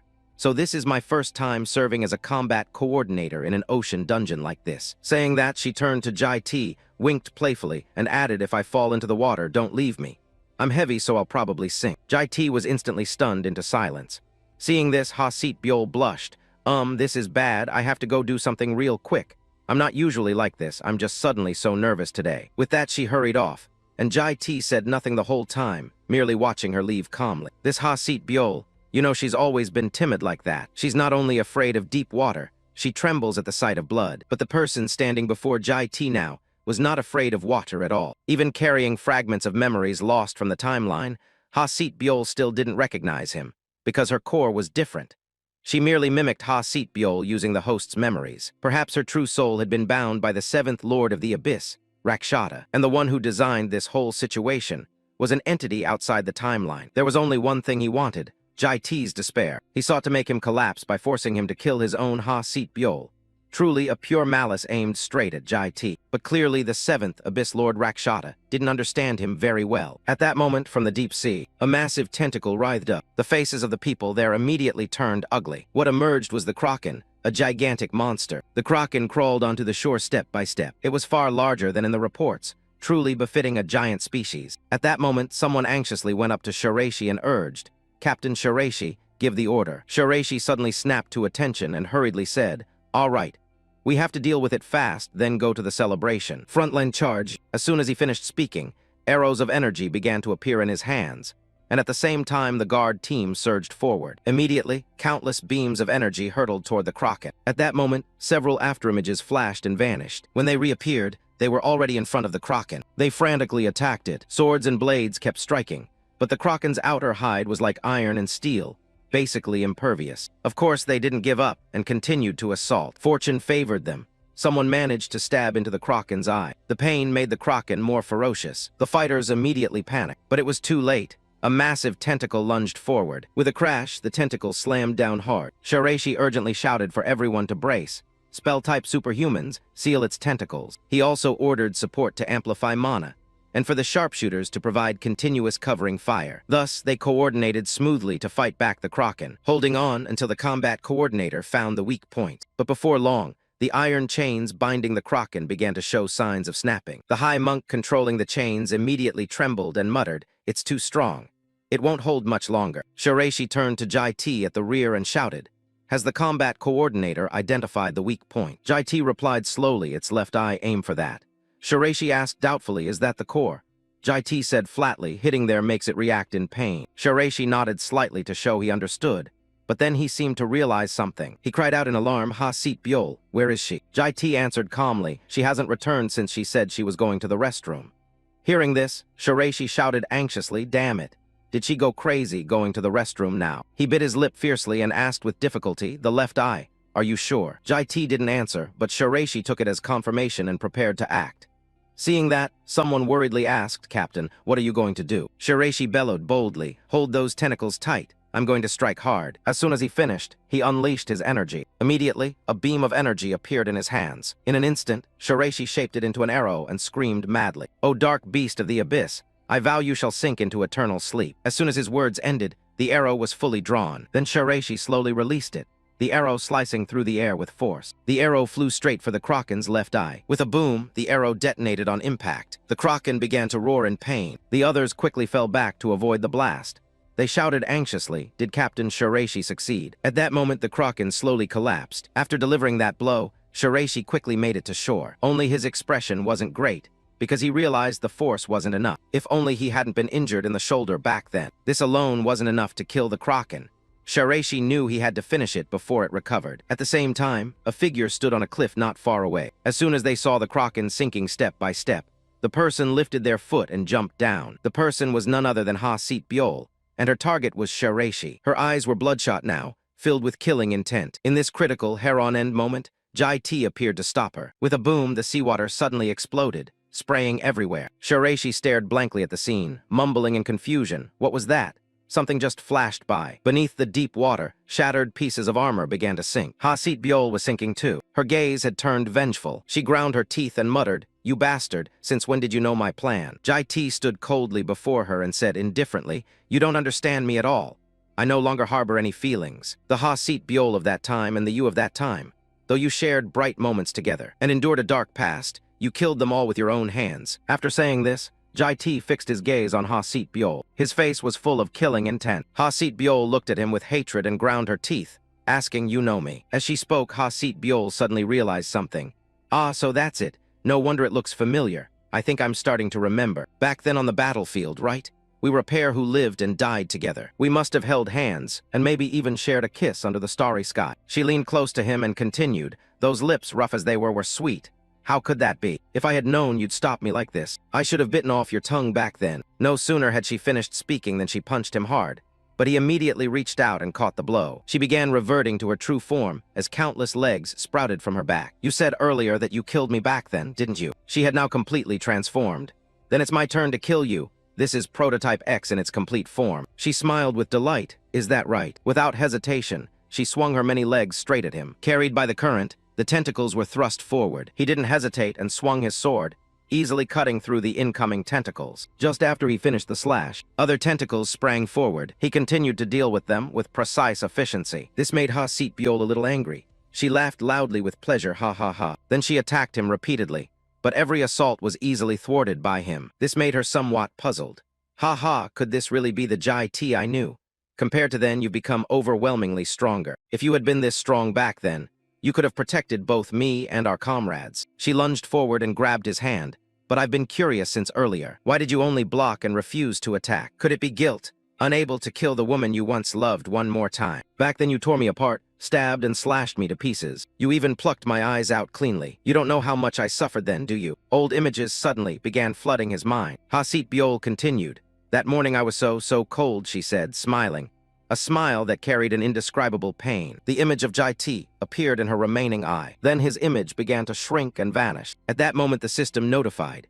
The temporal pleasure power X has found an item displaced from the world's timeline. Target, the devil's longsword. Countless slashes began to manifest, and the one who created them was none other than Jai T. He had now mastered his emotions, and thus did not fall into the illusion again, enduring a barrage of attacks that made Ha Sit Byul cry out in excruciating pain. The system continued. The temporal pleasure power will protect you from malicious influence. He thought to himself, could I sense the temporal pleasure power on the Guardian's inner sword? Perhaps when extracting the malice from the Guardian's body, it stored power in the sword. The image of the sword radiating power appeared in his mind, along with U-Bomb's words ringing. I borrowed it from the janitor earlier. Sooner or later you'll need it. He thought, did that girl predict this and give me the sword for that reason? If it's that thing, it can dispel both malice and the demon's power without killing Ha Sit Byul. Feeling the pains coursing through her body, Ha Sit Byul ground her teeth in fury. You bastard. What did you do to my body? Then her eyes suddenly widened, somewhat startled, because he had rushed to her side. His voice was resolute. Stop toying with this poor girl's body and come out here now. As he spoke, he delivered another slash to her. Feeling her parts threaten to fall apart, she cursed inwardly. Damn it, each time that sword touches me, the shedding layer is destroyed. At this rate, the demon state will disappear. Is there a better way?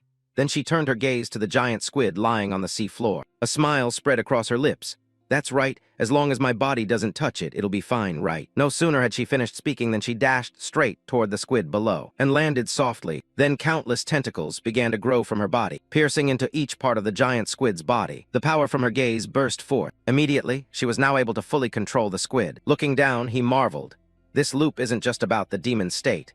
It seems you've even linked your mind with the monster, haven't you? She didn't answer, but simply screamed loudly, then commanded the squid's tentacles to strike straight at him. The sword in his hand began to glow. He activated the invisible sword skill, second form. Energy started to swirl around the blade's tip. Without hesitation, he delivered an extremely decisive slash, radiating a linked pattern, easily severing the tentacles rushing in. Looking at that attack, she was somewhat surprised. This black power did not exist anywhere in this woman's memories. She sensed it emanating from the Kraken's hide. This was not mana, nor a blessing, but pure killing intent honed from countless hatreds and curses. What on earth did you do to acquire such power? Watching the slash hurtling toward her, she could only smile helplessly. Ha ha, truly a mad monster. A single slash shot straight for the top of her head. On impact, the shoreline where they fought reverberated with a tremendous aftershock. This made the other warriors startle and shout.